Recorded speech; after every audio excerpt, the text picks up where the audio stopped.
तुमी हो चेतन रूपम अवगुरुदेव दर्शन दीजो अवगुरुदेव दर्शन दीजो तुमी हो ज्ञान प्रदाता तुमी हो ज्ञान प्रदाता अनाथनाथ दीन बंधु अनाथनाथ दीन बंधु तुमी हो आनंद रूपा तुमी हो आनंद रूपा अवगुरुदेव दर्शन दीजो अवगुरुदेव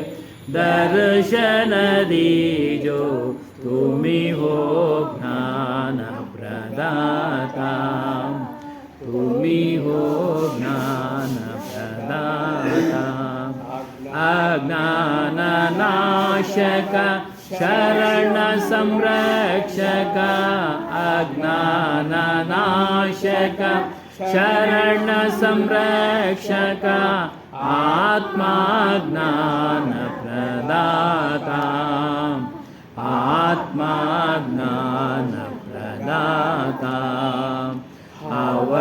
अवगुरुदेव दर्शन दीजो अवगुरुदेव दर्शन दीजो तुमी हो ज्ञान प्रदाता तुमी हो ज्ञान प्रदाता तिष्ठति ज्ञानरूपं नररूपं कबीरवो वासनाजाल सर्वत्रं ज्ञानदृष्टिविनश्यति त्वं कबीरं महावन्दे ज्ञानिनामधिगभवः जड अध्यासमहावन्दना बोधज्ञानविमुच्यते नमोऽस्तु ते कबीरस्य साधुवृन्दनमोऽस्तु ते गोस्वामी धर्मदासस्य वन्दनं च पुनः पुनः। बोलो श्री सत्यनामादि कबीर साहेब की जय। सद्गुरु श्री हनुमान साहेब की जय। गुरु माता जी की जय। सर्व संत महंत की जय। ಯಾರಾದರೂ ಒಂದು 10 ನಿಮಿಷ ಹೇಳ್ಬೋದು ಬನ್ನಿ ವಿಚಾರ ನೀವು ಹೇಳೋದಾದರೆ ಹೇಳಿ ಅಮ್ಮ ಬನ್ನಿ ಹೇಳಿ ಇಲ್ಲಿ ಹಾಂ ಹೇಳಿ ಹೇಳಿ ಹೇಳಿ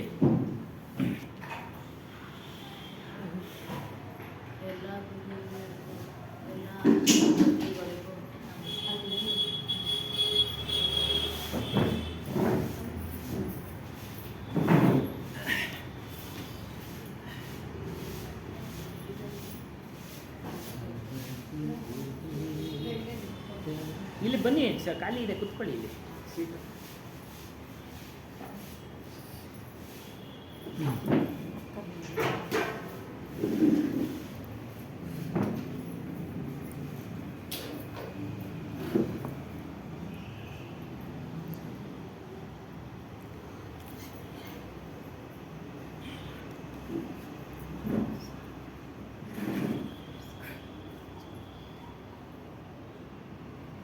ಒಬ್ಬ ಬೌದ್ಧ ಭಿಕ್ಷುಗಳು ಮಹಾಬುದ್ಧನ ದರ್ಶನ ಮಾಡಬೇಕು ಅಂತ ಬರ್ತಾ ಇರ್ತಾನೆ.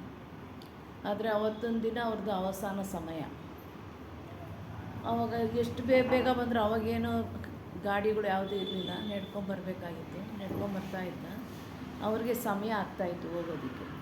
ಇವನು ಬರೋ ಅಷ್ಟೊತ್ತಿಗೆ ಕಡೆಗಳಿಗೆ ಅವ್ರಿಗೆ. ಅವಾಗ ಅಲ್ಲಿರೋ ಬೌದ್ಧ ಭಿಕ್ಷುಗಳು ಹೇಳಿದ್ರು, ಏನಪ್ಪ ಇವಾಗ ಬಂದಿದ್ಯಾ ನೀನು, ಅವ್ರದ್ದು ಇವತ್ತು ಅವಸಾನ ಸಮಯ ಅಂತ ಹೇಳಿ. ಏನೂ ಇಲ್ಲ, ನಾನು ತುಂಬ ದೂರದಿಂದ ಬಂದಿದ್ದೀನಿ, ಅವರಿಂದ ಒಂದೇ ಒಂದು ಮಾತು ಕೇಳಬೇಕು ಅಂತ ಹೇಳ್ತಾನೆ. ಅವಾಗ ಅವರೆಲ್ಲ ಆಗಲ್ಲ, ಇವಾಗ ಇವರ ಈ ಸ್ಥಿತಿಯಲ್ಲಿದ್ದಾರೆ ಅಂದಾಗ ಬುದ್ಧನೇ ಕರೀತಾರೆ, ಅವನ್ನ ಕರೀರಿ ಒಳಗೆ ಅಂತ. ಅವಾಗ ಅವನು ಕೇಳ್ತಾನೆ, ನನಗೇನಾದರೂ ಒಂದು ಹೇಳಿ ಅಂತ. ಅವಾಗ ಅವ್ರು ಹೇಳ್ತಾರೆ, ಸುಮ್ಮನೆ ಮಾಡು, ಸುಮ್ಮನೆ ನೋಡು, ಸುಮ್ಮನೆ ಕೇಳು.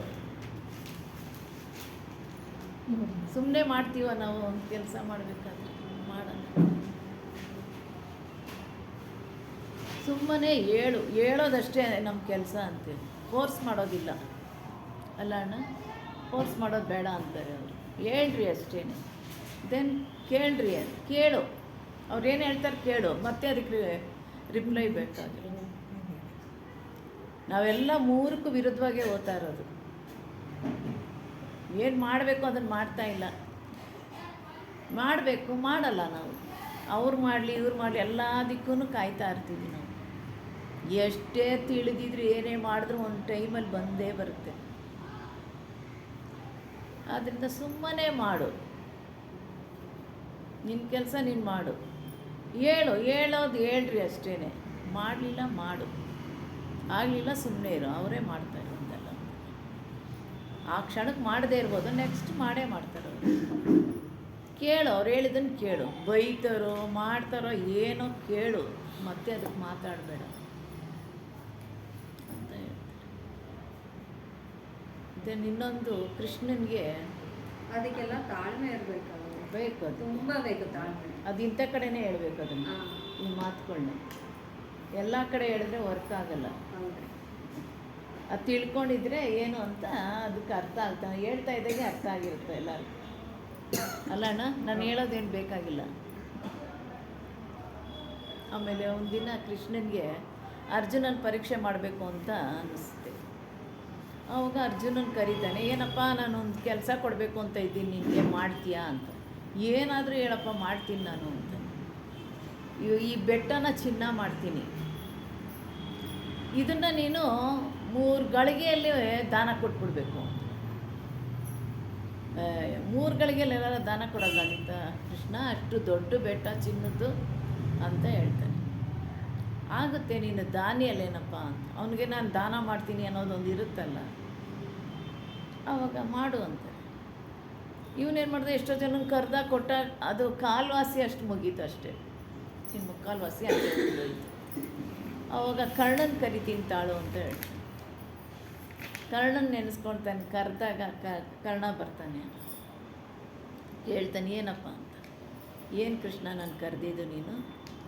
ನನ್ನಿಂದ ಏನು ಸಹಾಯ ಆಗಬೇಕು ಹೇಳು. ಸಹಾಯ ಆಗಬೇಕು ಅಂತ ಕೇಳ್ದ.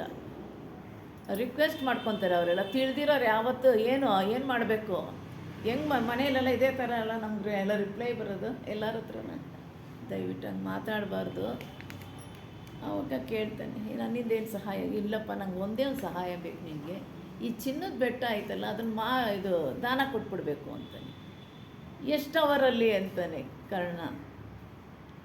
ಅವಾಗ ನೋಡಪ್ಪ, ನಿನ್ನ ಸಮಯ ನೋಡು ಅಂತಾನೆ. 1 ಅವರ್ ಸಾಕು ನನಗೆ ಅಂತಾನೆ. 1 ಗಳಿಗೆ ಸಾಕು ಕೊಡೋಕ್ಕೆ ಅಂತಾನೆ.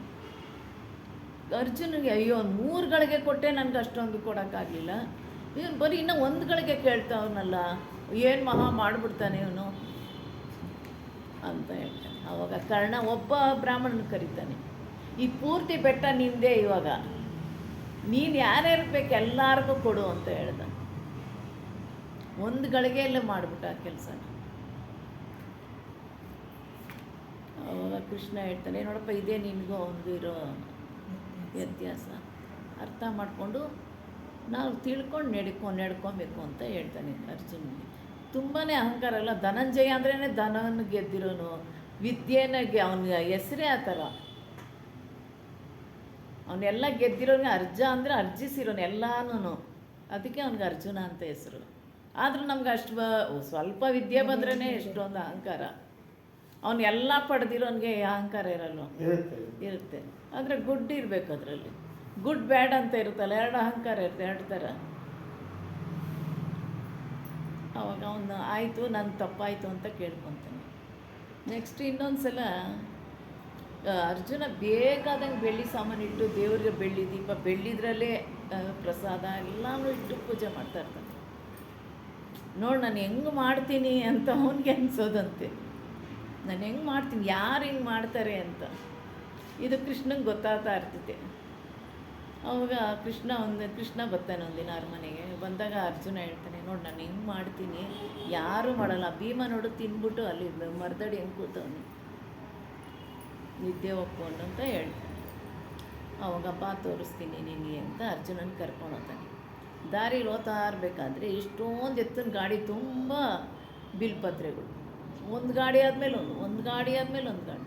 ಇದು ಯಾರಪ್ಪ ಇಷ್ಟೊಂದು ಅರ್ಚನೆ ಮಾಡೋವ್ರೆ ದೇವ್ರಿಗೆ, ಎಲ್ಲಿಗೆ ತೊಗೊಂಡೋಗ್ತಾವ್ರಿ ಇವರೆಲ್ಲ ಅಂದ್ರೆ, ಅಯ್ಯೋ ನಮ್ಗೆ ಹೇಳೋಕ್ಕೆ ಸಮಯ ಇಲ್ಲಪ್ಪ, ಇನ್ನು ಒಂದು 5 ನಿಮಿಷ ನಿಂತರೆ ಇನ್ನೊಂದು 2 ಗಾಡಿ ರೆಡಿ ಆಗಿರ್ತೈತೆ, ನಾವು ಬೇಗ ಬೇಗ ಹೋಗ್ಬೇಕು ಅಂತ ಎಲ್ಲ ಹೋಗ್ತಾನೆ ಅವ್ರೆ. ಆವಾಗ ಕೃಷ್ಣ ಒಬ್ಬನ ನಿಲ್ಲಿಸ್ತಾನೆ, ನಿಂತ್ಕೋ ಹೇಳು ಯಾರಿಗೆ ಅಂತ. ಅವಾಗ ಹೇಳ್ತಾನೆ, ಅಲ್ಲಿ ಭೀಮ ವಾಯುಪುತ್ರ ಭೀಮ ಇದ್ದಾನೆ ನೋಡ್ರಿ, ಅವನು ಮಾಡೋ ಅರ್ಚನೆ ನೋಡ್ರಿ ಇಷ್ಟು ತುಂಬೋಗೈತೆ, ಇನ್ನೂ ಇಷ್ಟೊಂದಿದೆ, ನಾವು ಬೇಗ ಬೇಗ ಮಾಡಬೇಕು ಅಂತ ಹೇಳ್ತಾನೆ. ಅರ್ಚನ ಕೇಳ್ತಾನೆ, ಅವನು ಯಾವಾಗ ಮಾಡ್ದ, ಅವ್ನು ಕುತ್ಕೊಂಡು ನಿದ್ದೆ ಹೋಗೋದು ನೋಡಿದ್ದೀನಿ ನಾನು ಅಂತ ಕೇಳ್ತಾನೆ. ಆವಾಗ ಭೀಮ ಮಾನಸಿಕ ಪೂಜೆ ಮಾಡ್ತಾಯಿದ್ದ. ಮಾನಸಿಕ ಪೂಜೆಯಲ್ಲಿ ನಾವು ದೇವ್ರಿಗೆ ಬೆಳ್ಳಿ ತಟ್ಟೆನಾರ ಇಡ್ಬೋದು, ಬೆಳ್ಳಿ ಪೀಠನಾರ ಇಡ್ಬೋದು, ಚಿನ್ನದ ಪೀಠನಾರ ಇಡ್ಬೋದು, ನಾವು ದೇವ್ರನ್ನ ಕುಂಡಿಸ್ಬೋದು ಅದ್ರ ಮೇಲೆ. ಅದರಲ್ಲೂ ನಾವು ಸಾವುಕಾರಾಗಿರಲ್ಲ ನೋಡ್ರಿ, ಅದ್ರ ಕುಂಡಿಸ್ಬೋದು. ನೀವು ಏನು ಪ್ರಸಾದ ಎಲ್ಲ ಚೆನ್ನಾಗಿರೋ ಹಣ್ಣುಗಳು ಎಲ್ಲ ಇಡ್ಬೋದು. ಒಟ್ಟು ಒಬ್ಬನ ಮಾತ್ರ ಆ ಮಾನಸಿಕ ಪೂಜೆಯಲ್ಲಿ ಕೂಡ ಅವನು ಒಂದು ಹಣ್ಣು ಇಡಬೇಕಾದ್ರೆ ಯೋಚನೆ ಮಾಡೋಣಂತೆ, ದೇವ್ರೇ ನೋಡ್ತಾನ ತಿಂತಾನ, ಸುಮಾರಾಗಿ ಇಟ್ಟಿದ್ರೆ ಆಯಿತು ಅಂತ ಕೊಳ್ತಿದ್ದೊಂದು ಇಕ್ಕವನಂತೆ ಮಾನಸಿಕ ಪೂಜೆಯಲ್ಲಿ. ಎಂತೆಂಥವ್ರು ಅವರೇ ಭಕ್ತರು ಇಲ್ಲಿ ಅಂತ ತೋರಿಸ್ತಾರೆ. ಆಯಿತು, 10 ನಿಮಿಷ ನಂಗೆ ಮಾತಾಡೋಕ್ಕೆ ಅವಕಾಶ ಕೊಟ್ಟಿದ್ದಕ್ಕೆ ಧನ್ಯವಾದಗಳು. ತುಂಬ ಥ್ಯಾಂಕ್ಸ್. ತುಂಬ ಒಳ್ಳೊಳ್ಳೆ ವಿಚಾರಗಳನ್ನು ತಿಳಿಸ್ಕೊಟ್ಟಿದ್ದಾರೆ ಮಂಗಳಗೌಡರು. ಅವರಿಗೆ ಎಲ್ಲರ ಪರವಾಗಿ ಧನ್ಯವಾದಗಳು.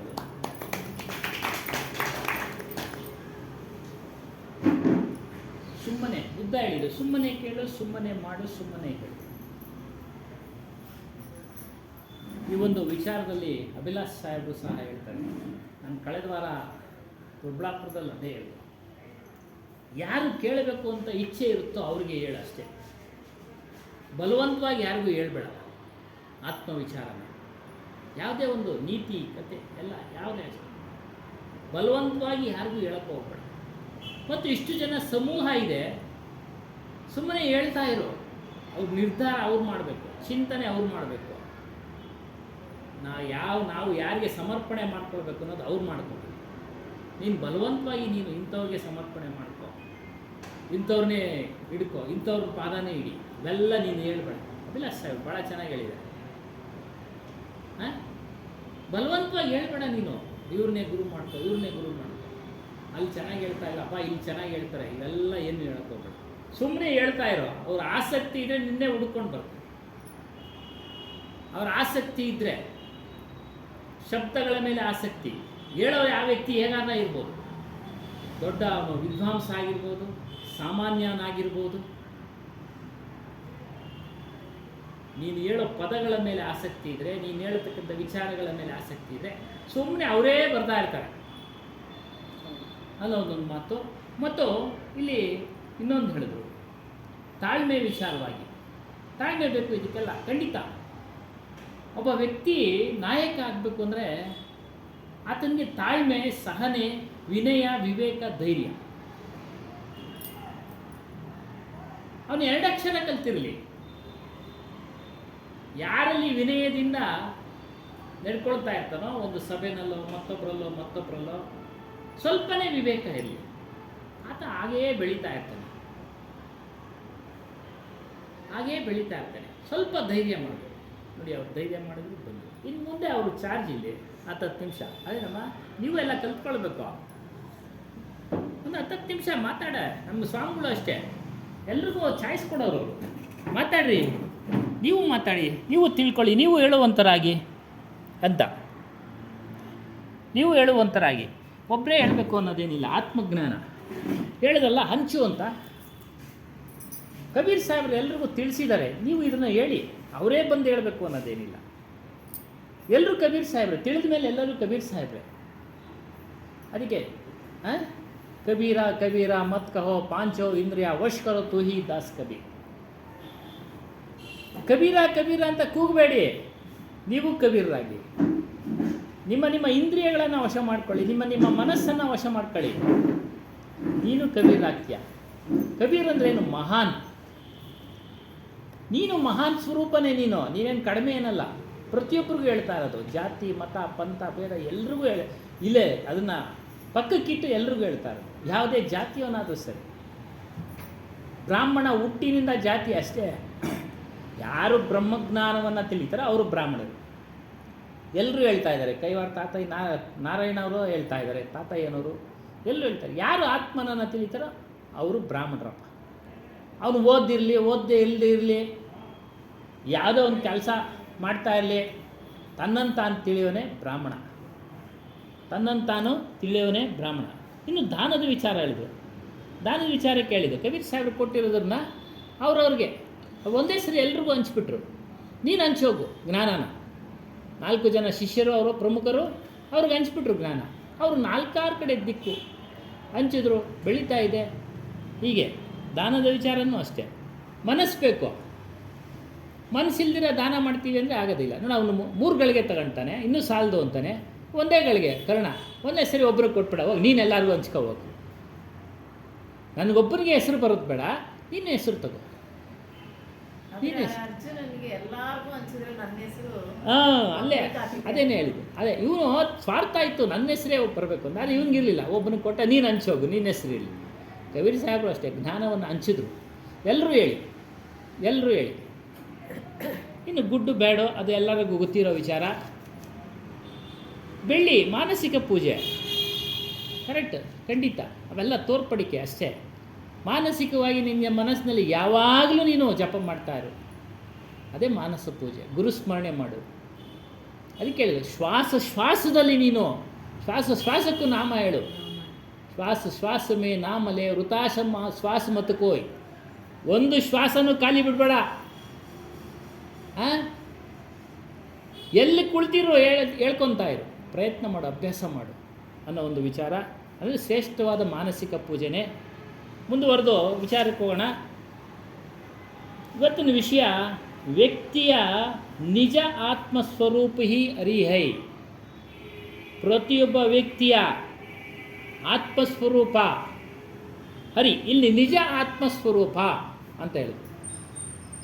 ನಿಮ್ಮ ಸ್ವರೂಪವೇ ನಿಜವಾದದ್ದು, ಸತ್ಯವಾದದ್ದು. ಬೆಳಗ್ಗೆ ಎಲ್ಲ ಹೋಗಿದ್ವಿ ಪೂಜೆಗೆ, ಅಲ್ಲೂ ಇದೇ ವಿಚಾರ. ಸತ್ಯ ಅಂದರೆ ಯಾವುದು? ನಮ್ಮೆಲ್ಲರ ಸ್ವರೂಪ, ಅದೇ ಹರಿ. ಹರಿಯ ಪದದ ಅರ್ಥ ಏನು ಅಂದರೆ, ಹರಿ ಅಂದರೆ ನಾಶ ಮಾಡುವಂಥ, ಹರಣ ಮಾಡುವಂಥ. ನಾವು ವಿಷ್ಣುಗೂ ಒಂದು ಹೆಸರು ಕೊಟ್ಟಿದ್ದೀವಿ, ಹರಿ ಅಂತ.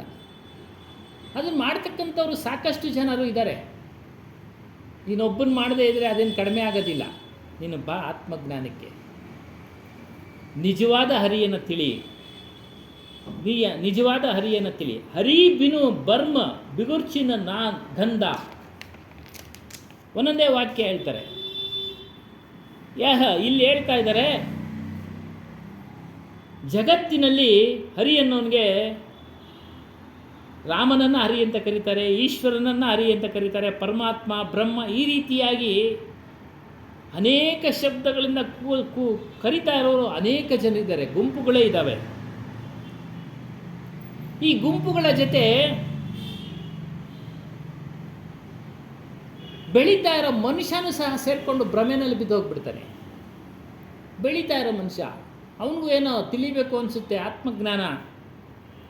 ಅವನು ಸಹ ಆ ಗುಂಪಿನಲ್ಲಿ ಸೇರಿಕೊಂಡು ಅವನು ಸಹ ಅವ್ರ ಜೊತೆ ಅದನ್ನೇ ಕರೀತಾ ಇದ್ದಾನೆ. ಸಿಕ್ಕಾಕ್ಕೊಂಡಿದ್ದಾರೆ ಇವರೆಲ್ಲರೂ, ಸಿಕ್ಕಾಕ್ಕೊಂಡಿದ್ದಾರೆ.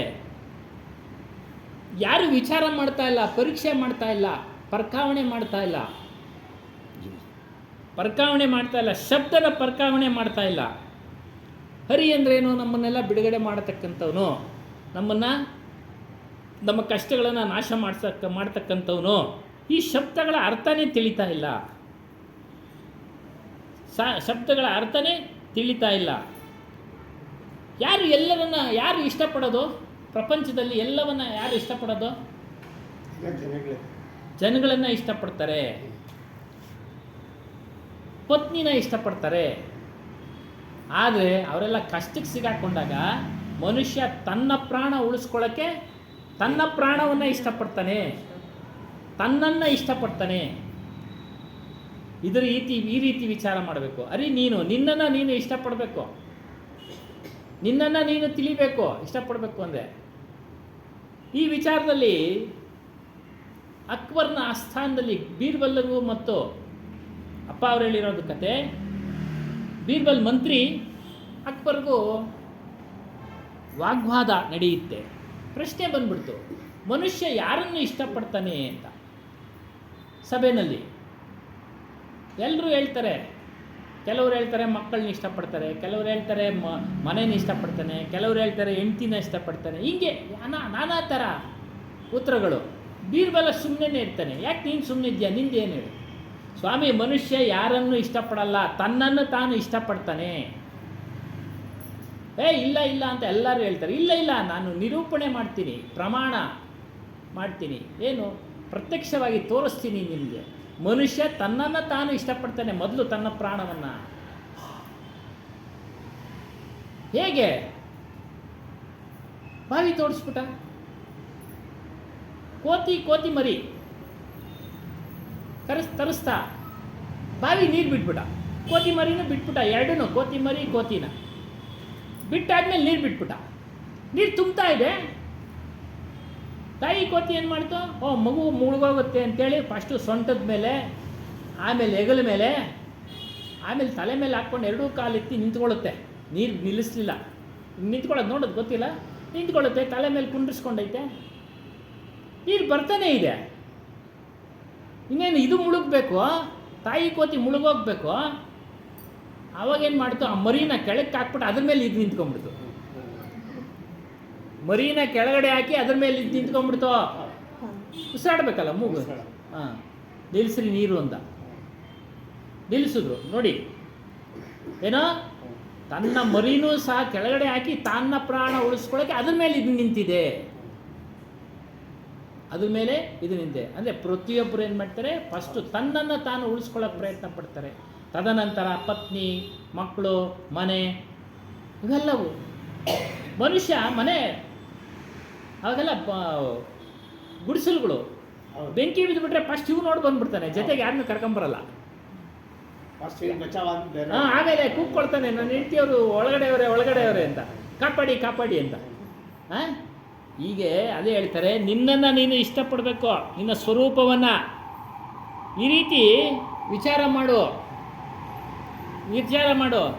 ಕೇವಲ ಪರೋಕ್ಷ ಕಲ್ಪನಾ ಲೋಕದಲ್ಲಿ ನೀನು ಇರಬೇಡ, ಚಿಂತನೆ ಮಾಡಬೇಕು. ಯಾವುದು ಪರೋಕ್ಷ ಅಂದರೆ? ನಮ್ಮ ಅನುಭವಕ್ಕೆ ಬಾರದೇ ಇರತಕ್ಕಂಥದ್ದು.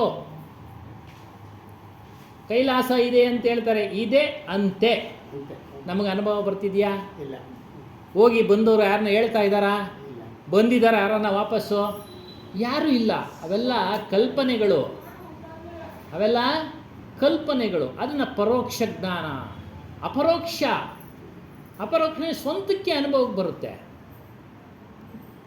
ಮನುಷ್ಯನಲ್ಲಿ ತನಗೆ ಅಲ್ಲಿ ನೋವು ಬಂದಾಗ ಅವನಿಗೆ ಅನುಭವ ಆಗೋದು. ಬೇರೆಯವ್ರಿಗೆ ಹೇಳ್ತಾನೆ ಅಷ್ಟೇ, ನನಗೆ ಅಲ್ಲಿ ನೋವಪ್ಪ ಅಂತ. ಅವರು ಏನೋ ಅಂದ್ಕೊಳ್ತಾರೆ ಅಷ್ಟೇ.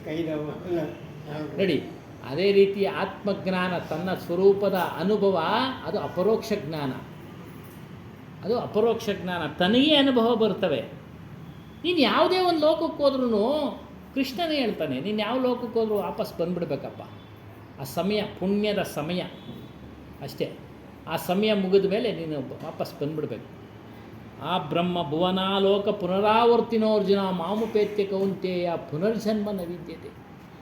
ಬ್ರಹ್ಮಲೋಕದಿಂದ ಯಾವುದೇ ಲೋಕಕ್ಕೆ ಹೋಗು, ನೀನು ಪುಣ್ಯ ಮಾಡಿಬಿಟ್ಟು, ಪುಣ್ಯ ಅಂದ್ರೇನು? ಪೂಜೆ ಪುನಸ್ಕಾರಗಳು ಅದಕ್ಕೋಸ್ಕರ ಮಾಡ್ತಾರೆ. ಅದನ್ನು ಮಾಡಿಬಿಟ್ಟು ನೀನು ಹೋದರೆ ಆ ಒಂದು ಸಮಯ ಇದೆಯಲ್ಲ, ಇಷ್ಟು ದಿನ ಇರಬೇಕು ಅಂತ ಲಿಸ್ಟ್ ಇರ್ತಿದೆ. ಅಷ್ಟು ದಿನ ಆದಮೇಲೆ ನಿನ್ನ ತಾಯಿ ಗರ್ಭಕ್ಕೆ ಬಂದುಬಿಡ್ಬೇಕಪ್ಪ. ಇದು ಶೇಷ ಉಳಿದಿರುತ್ತೆ, ಇನ್ನೂ ಸಂಚಿತ ಕರ್ಮಗಳು, ಅದನ್ನು ಅನುಭವಿಸೋಕ್ಕೆ ಬರಬೇಕು. ಅಥವಾ ಇದು ಯಾವಾಗೋ ಸಿಗೋದು ಬ್ರಹ್ಮಲೋಕ. ಇದು ಮನುಷ್ಯ ಲೋಕ. ಮನುಷ್ಯ ಒಂದು ಜನ್ಮ ಮುಗಿತಾನೆ ಅದು ಸಿಗುತ್ತೆ ಅಂತ ಹೇಳೋಕ್ಕಾಗಲ್ಲ. ಈ ರೀತಿ ಕರ್ಮದ ವಿಧಿವಿಧಾನಗಳಿದ್ದಾವೆ. ಅದರಿಂದ ನೀನು ನಿನ್ನ ವಸ್ತು ಪರಮ ಪವಿತ್ರವಾದದ್ದು, ಶ್ರೇಷ್ಠವಾದದ್ದು.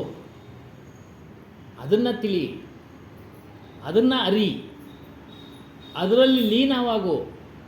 ಅದು ಯಾವತ್ತೂ ನಾಶ ಆಗೋದಿಲ್ಲ. ನೀನು ಒಂದು ಸರಿ ಅದರಲ್ಲಿ ಮುಕ್ತಿ ಮೋಕ್ಷ ಪಡೆದ ಮೇಲೆ ಮತ್ತೆ ನೀನು ಹುಟ್ಟೋದಕ್ಕೆ ಬರೋದಿಲ್ಲ. ಹುಟ್ಬಿಟ್ಟಿದ್ಯಾ, ಈಗಂತೂ ಸಾವಂತೂ ಶಾಶ್ವತ, ಖಚಿತ. ದೇಹ ಬಿಡಲೇಬೇಕು. ಅವನೆಂಥವನೇ ಆಗಿರಲಿ, ಜ್ಞಾನಿ ಆಗಿರಲಿ, ಅಜ್ಞಾನಿ ಆಗಿರಲಿ, ರಾಜನಾಗಿರಲಿ, ಚಕ್ರವರ್ತಿ ಆಗಿರಲಿ, ಯಾರೇ ಆಗಿದ್ರೂ ಸಹ ದೇಹವನ್ನು ಬಿಡಲೇಬೇಕು. ಅದಕ್ಕೆಲ್ಲ ಅನೇಕ ಉದಾಹರಣೆಗಳು. ಕೃಷ್ಣನು ಸತ್ತಿರೋ ಉದಾಹರಣೆ ಹೇಳ್ತಾರೆ, ರಾಮನ ಉದಾಹರಣೆ ಹೇಳ್ತಾರೆ. ಯಾರು ದೇಹ ಭೂಲೋಕಕ್ಕೆ ಬಂದ ಮೇಲೆ ಮನುಷ್ಯ ಜನ್ಮ ಪಡೆದ ಮೇಲೆ ಅವನು ಶಾಶ್ವತವಾಗಿರೋಕ್ಕೆ ಸಾಧ್ಯ ಇಲ್ಲ. ಶಾಶ್ವತವಾಗಿರೋದಂದರೆ ನಮ್ಮ ಸ್ವರೂಪ. ಅದಕ್ಕೆ ಅನಾದಿ ಎಂದರು. ಅನಾದಿಯ ಅರ್ಥ ಏನು ಅಂದರೆ ಮೊದಲಿಂದಲೂ ಇದೆ, ಇದು ಯಾರೂ ಉತ್ಪತ್ತಿ ಮಾಡಿಲ್ಲ ಮತ್ತು ನಾಶ ಮಾಡೋಕ್ಕೂ ಸಾಧ್ಯ. ನಮ್ಮ ತಿಳುವಳಿಕೆಯನ್ನು ನಾಶ ಮಾಡೋಕ್ಕೆ ಸಾಧ್ಯ ಆಗುತ್ತಾ? ಹೇಳ್ತಾರೆ, ಎದೆಯಲ್ಲಿ ಹಾಕಿದ ಅಕ್ಷರ ಭೂಮಿಯಲ್ಲಿ ನೆಟ್ಟ ಬೀಜ ಫಲ ಕೊಡುತ್ತೆ ಅಂತ. ನೋಡಿ, ಏನೋ ನಮ್ಮ ಎದೆಯಲ್ಲಿ ಬಿದ್ದಂಥ ಅಕ್ಷರ, ಶಿಕ್ಷಕರ ಮೂಲಕದಿಂದ ಬಂದಂಥ ಅಕ್ಷರವನ್ನು ಯಾರೂ ಕದಿಯೋಕ್ಕಾಗೋದಿಲ್ಲ ಅಲ್ಲದ. ಅದೇ ರೀತಿ ನಮ್ಮ ಸ್ವರೂಪದ ಅನುಭವವನ್ನು, ನಮ್ಮ ಸ್ವರೂಪವನ್ನು ಯಾರೂ ನಾಶ ಮಾಡೋಕ್ಕಾಗಲ್ಲ. ಆತ್ಮನ ನಾಶ ಮಾಡೋಕ್ಕಾಗಲ್ಲ. ಬೆಂಕಿಯಿಂದ ಸುಡೋಕ್ಕಾಗಲ್ಲ. ಕೈಗೆ ಸಿಕ್ಕಿದ್ರಲ್ವ ಕತ್ತರಿಸೋದು, ಕೈಗೆ ಸಿಕ್ಕಿದ್ರಲ್ವ ಸುಡೋದು. ಜ್ಞಾನಾಕಾರ ಅವನು, ಆಕಾರನೇ ಇಲ್ಲ. ನೋಡಿ, ಎಲ್ಲರಿಗೂ ಒಂದೊಂದು ರೀತಿ ಆಕಾರ ಇದೆ. ಅವ್ರಿಗೊಂದು ಆಕಾರ, ಇವ್ರಿಗೊಂದು ಆಕಾರ. ಹೆಸರು ಕೊಟ್ಟಿದ್ದೀವಿ ಗುರುತಿಸೋಕ್ಕೆ. ಅದೇ ರೀತಿ ಅದಕ್ಕೆ ಹಲವಾರು ಹೆಸರು ಕೊಟ್ಟರು. ಸೋಹಂ, ಸತ್ಯನಾಮ್, ಆತ್ಮ, ಅಜ್ಞಾನ, ಪ್ರಜ್ಞಾನಂ ಬ್ರಹ್ಮ, ಅಹಂ ಬ್ರಹ್ಮಾಸ್ಮಿ, ತತ್ವಮಸಿ ಇತ್ಯಾದಿ. ಒಂದೊಂದು ಪಂಥದವರು ಒಂದೊಂದು ಹೆಸರು ಕೊಟ್ಟರು. ಆದರೆ ಎಲ್ಲರೂ ಹೇಳಿರೋದೆ ಅವರ ಸ್ವರೂಪಕ್ಕೆ. ಅದನ್ನು ತಿಳಿರಿ. ಇದು ಹರಿ ಅಂದರೆ ನಮ್ಮ ದುಃಖಗಳನ್ನು ನಾಶ ಮಾಡತಕ್ಕಂಥದ್ದು ಯಾವುದಾದ್ರೂ ಪ್ರಪಂಚದಲ್ಲಿ ಇದೆ ಅಂದರೆ ನಮ್ಮ ಸ್ವರೂಪನೇ. ಹುಟ್ಟು ಸಾವುಗಳ ಬಂಧನದಿಂದ ಬಿಡುಗಡೆ ಮಾಡತಕ್ಕಂಥ ಯಾವುದಾದ್ರೂ ವಸ್ತು ಇದೆಯೇ ಅಂದರೆ ಪ್ರಪಂಚದಲ್ಲಿ ನಮ್ಮ ಸ್ವರೂಪ. ಬೇರೆ ಯಾರಿಂದಲೂ ಸಾಧ್ಯವಿಲ್ಲ. ಹರಿಹರ ಬ್ರಹ್ಮಾದಿಗಳಿಂದಲೂ ಸಾಧ್ಯವಿಲ್ಲ.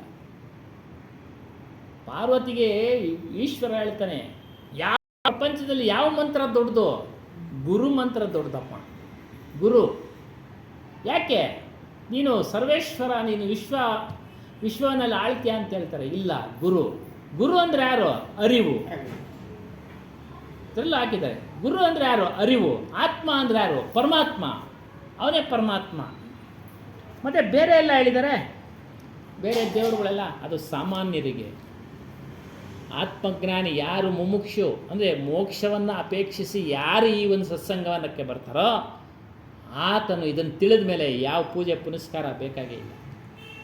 ಈಗ ಹೇಳ್ತಾರೆ ಕೈವಾರ ತಾತಯ್ಯನವರು ಕಳೆದ ವಾರ ತಂದುಕೊಟ್ರು, ಆತ್ಮನೇ ಪರಮಾತ್ಮ. ಆತ್ಮ ಸಾಕ್ಷಾತ್ಕಾರವೇ ಪರಮಾತ್ಮ ಸಾಕ್ಷಾತ್ಕಾರ. ಆತ್ಮ ಸಾಕ್ಷಾತ್ಕಾರವೇ ಪರಮಾತ್ಮ ಸಾಕ್ಷಾತ್ಕಾರ. ನೋಡಿ, ಇವರೆಲ್ಲ ಬರೆದಿದ್ದಾರೆ. ಅದರಲ್ಲಿ ನಾವು ಆರಿಸ್ಕೊಳ್ಬೇಕು. ಸಾಮಾನ್ಯರಿಗೂ ಸೇರಿ ಬರೆದಿದ್ದಾರೆ, ಜ್ಞಾನಿಗಳಿಗೂ ಸೇರಿ ಬರೆದಿದ್ದಾರೆ, ನಾವು ಆರಿಸ್ಕೊಳ್ಬೇಕು ಶಬ್ದಗಳನ್ನು. ಅದಕ್ಕೆ ಸಾರ ಶಬ್ದಗಳು ಅಂತೇಳಿ ಕಬೀರ್ ಸಾಹೇಬರು ಹೇಳಿದರು. ನಿನಗೆ ಸಾರ ಶಬ್ದಗಳು ಅಂದರೆ ನಿನಗೆ ಅನುಕೂಲ ಮಾಡತಕ್ಕಂಥ ಶಬ್ದಗಳ ಹಿಂದೆ ಹೋಗು, ಆ ಶಬ್ದಗಳನ್ನು ಗ್ರಹಣ ಮಾಡು, ಆ ಶಬ್ದಗಳಿರತಕ್ಕಂಥ ಅರ್ಥವನ್ನು ತಿಳಿದು ಅದರಲ್ಲಿ ನೀನು ಪಾಲನೆ ಮಾಡುವಂತನಾಗು. ಅದರಿಂದ ಹೇಳ್ತಾರೆ ಇಲ್ಲಿ ಏನು, ಯಾವುದೋ ನಿನ್ನ ಸ್ವರೂಪ. ಹರಿ ಅಂದರೆ ಯಾರು? ನಿನ್ನ ಸ್ವರೂಪ. ಇದ್ದಾನೆ ಹರಿ. ಆತ ಇದ್ದ, ಯಾವುದೋ ಕಾಲದಲ್ಲಿದ್ದ, ಹೋದ. ಮೊನ್ನೆ ಯಾರೋ ಹಾಕಿದ್ರು, ಟಿ ವಿನಲ್ಲಿ ಬಂದಿತ್ತು. ಕೋಲ್ಕತ್ತಾದಲ್ಲಿ ಕಾಳಿದೇವಿ ಅರ್ಚಕನೊಬ್ಬನು ಕಾಳಿ ಪ್ರತ್ಯಕ್ಷ ಆಗಲಿಲ್ಲ ಅಂತೇಳಿ ತಲೆನೇ ಕತ್ತರಿಸ್ಕೊಂಡ್ಬಿಟ್ನಂತೆ. ಕಾಶಿನಲ್ಲ ಎಲ್ಲೋ ಹಾಕಿದ್ರು. ಪ್ರತ್ಯಕ್ಷ ಎಲ್ಲಾದರೂ ಎಷ್ಟೋ ವರ್ಷಗಳಿಂದ ಪೂಜೆ ಮಾಡ್ತಾ ಇದ್ದಾನೆ, ಆಗಿಲ್ಲ ಆತನಿಗೆ. ತನ್ನ ಪ್ರತ್ಯಕ್ಷ ಆಗಲಿಲ್ಲ ಅಂತೇಳಿ ನಿರಾಸೆ ಇದ್ರಲ್ವ ಅಲ್ಲಿ ಪ್ರತ್ಯಕ್ಷ ಆಗೋಕ್ಕೆ. ಇದ್ರಲ್ವ, ಯಾವುದೋ ಕಾಲದಲ್ಲಿ ಇದ್ದರು ಅಂದ್ಕೊಳ್ಳಿ. ಈಗಂತೂ ಪ್ರತ್ಯಕ್ಷ ಆಗೋದಿಲ್ಲ. ಆದರೂ ಇಲ್ಲೋ ಗೊತ್ತಿಲ್ಲ ನಮಗೆ. ಸುಮ್ಮನೆ ಪುರಾಣಗಳು ಹೇಳ್ತಾ ಇದ್ದಾರೆ, ಕೇಳಬೇಕು. ಭಕ್ತಿ ಅಲ್ಲಿಂದನೇ ಪ್ರಾರಂಭ. ನಾವು ತಿಳಿದ ಬಳಿಕ ನಮ್ಮನ್ನು ಸ್ವರೂಪವನ್ನು ತಿಳಿದ ಬಳಿಕ ವಾಪಸ್ ಹೋಗೋದು ಬೇಡ, ಮುಂದೆ ಹೋಗ್ತಾ ಇರೋಣ, ಮುಂದೆ ಹೋಗ್ತಾ ಇರೋಣ. ಅದಕ್ಕೆ ಹೇಳ್ತಾ ಇದ್ರು ಅಪ್ಪ ಅವರು, ಗೇಣು ಎರಂಗಣ, ಮೊಳ ಇರಂಗಣ. ಗೇಣು ಹತ್ತದಂತೆ, ಒಂದೇ ಗೇಣು ಹತ್ತಿದ್ದು, ಇಳಿದಿದ್ದೆಷ್ಟು? ಒಂದು ಮೊಳ. ಯಾಕೆ ಹಿಂದಕ್ಕೆ ಹೋಗ್ಬಿಟ್ನಲ್ಲ ಇವನು. ಆ ರೀತಿ ಹಿಂದೆ ಹೋಗಬೇಡಿ. ಆತ್ಮಜ್ಞಾನಕ್ಕೆ ತಿಳ್ಕೊಳಕ್ಕೆ ಬಂದಾಗ ಮುಂದೆ ಮುಂದೆ ಹೋಗಿ, ಮುಂದೆ ಮುಂದೆ ಹೋಗಿ. ಯಾವುದಕ್ಕೂ ಭಯ ಬೀಳಬೇಡಿ. ಏನಾಗಬೇಕು ಅನ್ನೋದು ಆಗ್ತಾ ಇರುತ್ತೆ, ಆಗ್ತಾ ಇರುತ್ತೆ, ಆಗ್ತಾ ಇರುತ್ತೆ. ಅದನ್ನು ಯಾರೂ ತಪ್ಸೋಕ್ಕಾಗಲ್ಲ. ಹೇಳ್ತಾ ಇದ್ರಲ್ಲ ಆಗಲೇ, ಎಲ್ಲ ಫಿಕ್ಸ್ ಆಗಿ ಬಂದುಬಿಟ್ಟಿರ್ತೀವಿ ನಮ್ಗೆ ಎಲ್ಲೆಲ್ಲಿ ಏನೇನು ಎತ್ತ ಅಂತ. ನೆಲಮಂಗಲದಲ್ಲಿ ಆಕ್ಸಿಡೆಂಟ್ ಆಯಿತು, ಒಂದು ಕಂಟೈನರೇ ಬಿದ್ದೋಯ್ತು, ಇಡೀ ಫ್ಯಾಮಿಲಿ 6 ಜನ. ಅವ್ರಿಗೆ ಅಲ್ಲಿತ್ತು ಅವರು ಮೃತ್ಯು, ಹೊರಟೋದ್ರು. ಹಾಗಾಗಿ ಹರಿ ಅಂದರೆ ಯಾರು? ನಮ್ಮ ಸ್ವರೂಪ. ಜಹಾ ಜಹಾ ಗಯವು ಆಪನಪೌ ಕೋಯುವು ತೇಹಿ ಫಂದೆ ಬಹು ಫಂದ. ಹೇಳ್ತಾರೆ ಸದ್ಗುರುಗಳು, ಏ ಮನುಷ್ಯ, ನೀನು ಪರಮಾತ್ಮನನ್ನು ಹುಡ್ಕೋದಕ್ಕೆ ಜನ್ಮಾಂತರಗಳಲ್ಲಿ ಅನೇಕ ಹಿಂದಿನ ಜನ್ಮಗಳಲ್ಲಿ ಮತಗಳನ್ನು ಬದಲಾಯಿಸ್ಕೊಂಬಂದಿದ್ಯಾ, ಧರ್ಮಗಳನ್ನು ಬದಲಾಯಿಸ್ಕೊಂಬಂದಿದ್ಯಾ. ಯಾರು ಏನೇನು ಹೇಳಿದ್ರು ಅದನ್ನೆಲ್ಲ ಮಾಡಿದ್ಯಾ, ಯಾರು ಏನೇನು ಹೇಳಿದ್ರು ಅದೆಲ್ಲವನ್ನು ಮಾಡಿದ್ಯಾ. ಆದರೆ ನಿನಗೆ ಸಿಕ್ಕಲಿಲ್ಲ, ನಿಜವಾದ ಪರಮಾತ್ಮ ಸಿಕ್ಕಲಿಲ್ಲ. ಸಿಕ್ಕಾಕೊಂಬಿಟ್ಟೆ, ಆದರೆ ನಿಜವಾದ ಪರಮಾತ್ಮ ಸಿಕ್ಕಲಿಲ್ಲ. ನಿನ್ನ ಸ್ವರೂಪವೇ, ಈಗ ಹೇಳಿದ್ವಲ್ಲ, ನಿನ್ನ ಆತ್ಮವೇ ಪರಮಾತ್ಮ. ಆತ್ಮ ಗೌರವ ಇಲ್ಲ ಅಂದರೆ ಯಾರೂ ಹೋಗೋದಿಲ್ಲ. ಅದಕ್ಕೆ ಗೌರವನೇ ಕೊಳ್ಳಿಲ್ಲ ಅಂತೇಳಿ ಹೋಗೋದಿಲ್ಲ ಒಂದು ಕಡೆ ಫಂಕ್ಷನ್ಗಳಿಗೆ, ಅಲ್ವರ? ನೋಡಿ, ನಿನಗೆ ನಿನ್ನ ಮೇಲೆ ಗೌರವ, ಅದನ್ನು ತಿಳ್ಕೊ, ಅದ್ರ ಬೆಲೆ ತಿಳ್ಕೊ, ಅದ್ರ ಮೌಲ್ಯ ತಿಳ್ಕೊ. ನೀನು ಎಲ್ಲೇ ಹೋಗಿ ಏನೇ ಮನವಿ ಮಾಡಿದ್ರೋ ಯಾರೂ ದುಃಖವನ್ನು ಪರಿಹರಿಸೋಕ್ಕೆ ಸಾಧ್ಯ ಇಲ್ಲ. ಯಾವ ದೇವಿ ದೇವತಾದಿಗಳು ಒಂದೊಂದು ಸರಿ ಕೋಇನ್ಸಿಡೆನ್ಸು ಕಾಕತಾಳಿ ಆಗಿಬಿಡುತ್ತೆ. ಹೇಳ್ತಾ ಇರ್ತಾರೆ, ಏನೋ ಅಲ್ಲಿ ಹೋದ್ವಿ, ನನ್ನ ಮಗನಿಗೆ ಮಾತು ಬಂದ್ಬಿಡ್ತು, ಆ ಸಮಯ ಬಂದಿತ್ತು, ಆಯಿತು ಆಗಲಿ ವಿಚಾರ ಮಾಡಿ. ಆದರೆ ಅದನ್ನೇ ಹಿಡ್ಕೊಂಡ್ಬಿಡ್ತಾರೆ. ಯಾರೋ ದೇವ್ರು ಬಂತು, ಮೈ ಮೇಲೆ ಬಂತು, ಹೇಳಿದ್ರು ನಾಳೆಯಿಂದ ಬರುತ್ತೆ ಅಂತ. ಮತ್ತು ಹೆಂಗೆ ಗೊತ್ತಾಯಿತು ಅಂದರೆ ಮೈಂಡ್ ರೀಡಿಂಗ್ ಅಂತ, ಮನಸ್ಸಿನ ವಿದ್ಯೆ ಕಲ್ತಿರ್ತಾರೆ. ನಿಮ್ಮ ಮಕ್ಕಳು ನೋಡ್ತಾನೆ ಭವಿಷ್ಯ ಹೇಳ್ತಾರಲ್ಲ, ಅದೆಲ್ಲ ವಿದ್ಯೆಗಳು. 64 ವಿದ್ಯೆಗಳಲ್ಲಿ ಅದು ಒಂದು ವಿದ್ಯೆ.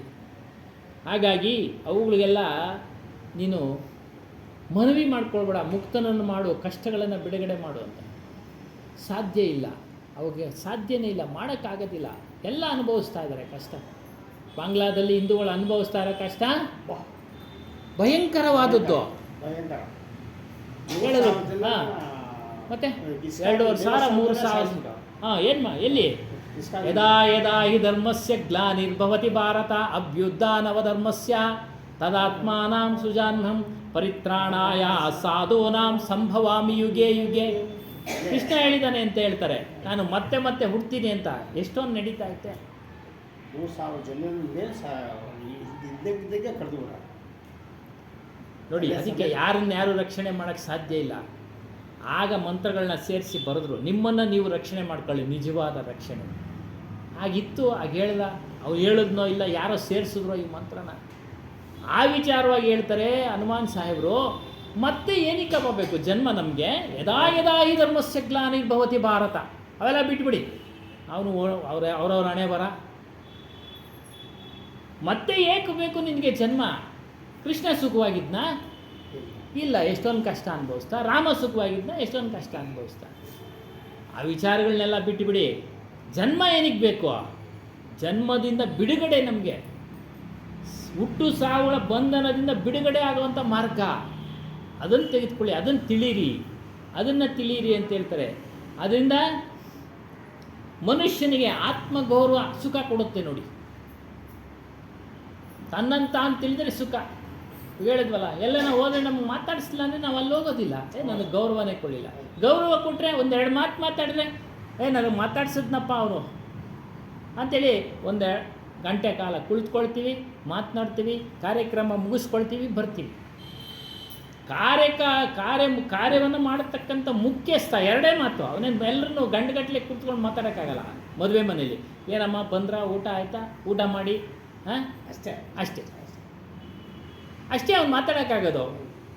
ಹೆಣ್ಣವ್ರು ತಂದೇನೋ ಗಂಡವ್ರು ತಂದೇನೋ ಅವ್ನು ಗಂಟುಗಟ್ಟಲೆ ಕೂತ್ಕೊಂಡು ಮಾತಾಡೋಕ್ಕಾಗತ್ತಾ? ಇಲ್ಲ, ಅಷ್ಟೇ ಸಾಕು. ಅದೂ ಮಾತಾಡಿಸಿಲ್ಲ ಅಂದಾಗ ಆವಾಗ ಬೇಸರ ಆಗುತ್ತೆ ನೋಡಿ.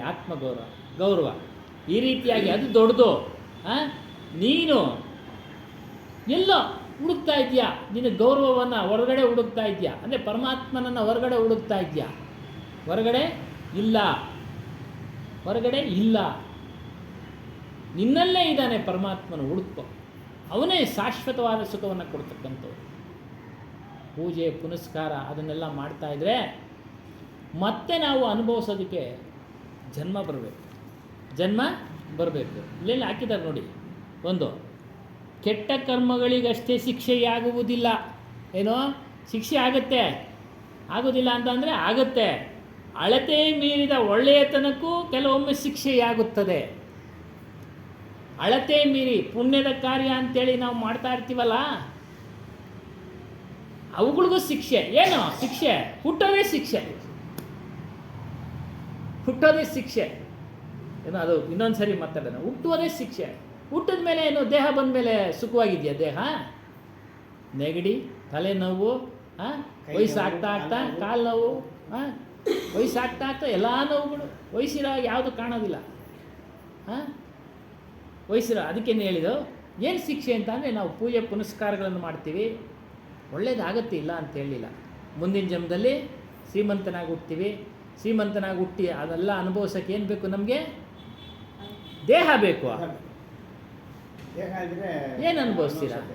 ನೋಡಿ, ಆ ದೇಹ ಬಂದ ಮೇಲೆ ಎಲ್ಲ ಅಹಂಕಾರ ಬಂದಿದೆ, ಕಾಯಿಲೆ ಕಸಾಲೆಗಳು ಬಂದಿದೆ, ಆ ಮಧ್ಯೆ ಕಷ್ಟಗಳು ಬರ್ತವೆ.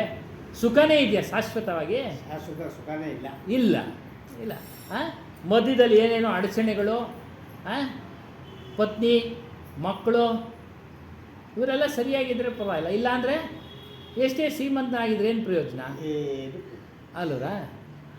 ಹಾಗಾಗಿ ಸರ್ವಜ್ಞನು ಹೇಳ್ತಾನೆ, ನಿನ್ನ ಮಾತು ಕೇಳತಕ್ಕಂಥ ಹೆಂಡತಿ ಇರಲು, ವೆಚ್ಚಕ್ಕೆ ದುಡ್ಡಿರಲು, ನಿನ್ನ ಮಾತು ಕೇಳತಕ್ಕಂಥ ಮಕ್ಕಳಿರಲು ಸ್ವರ್ಗಕ್ಕೆ ಕಿಚ್ಚು ಅಂದ.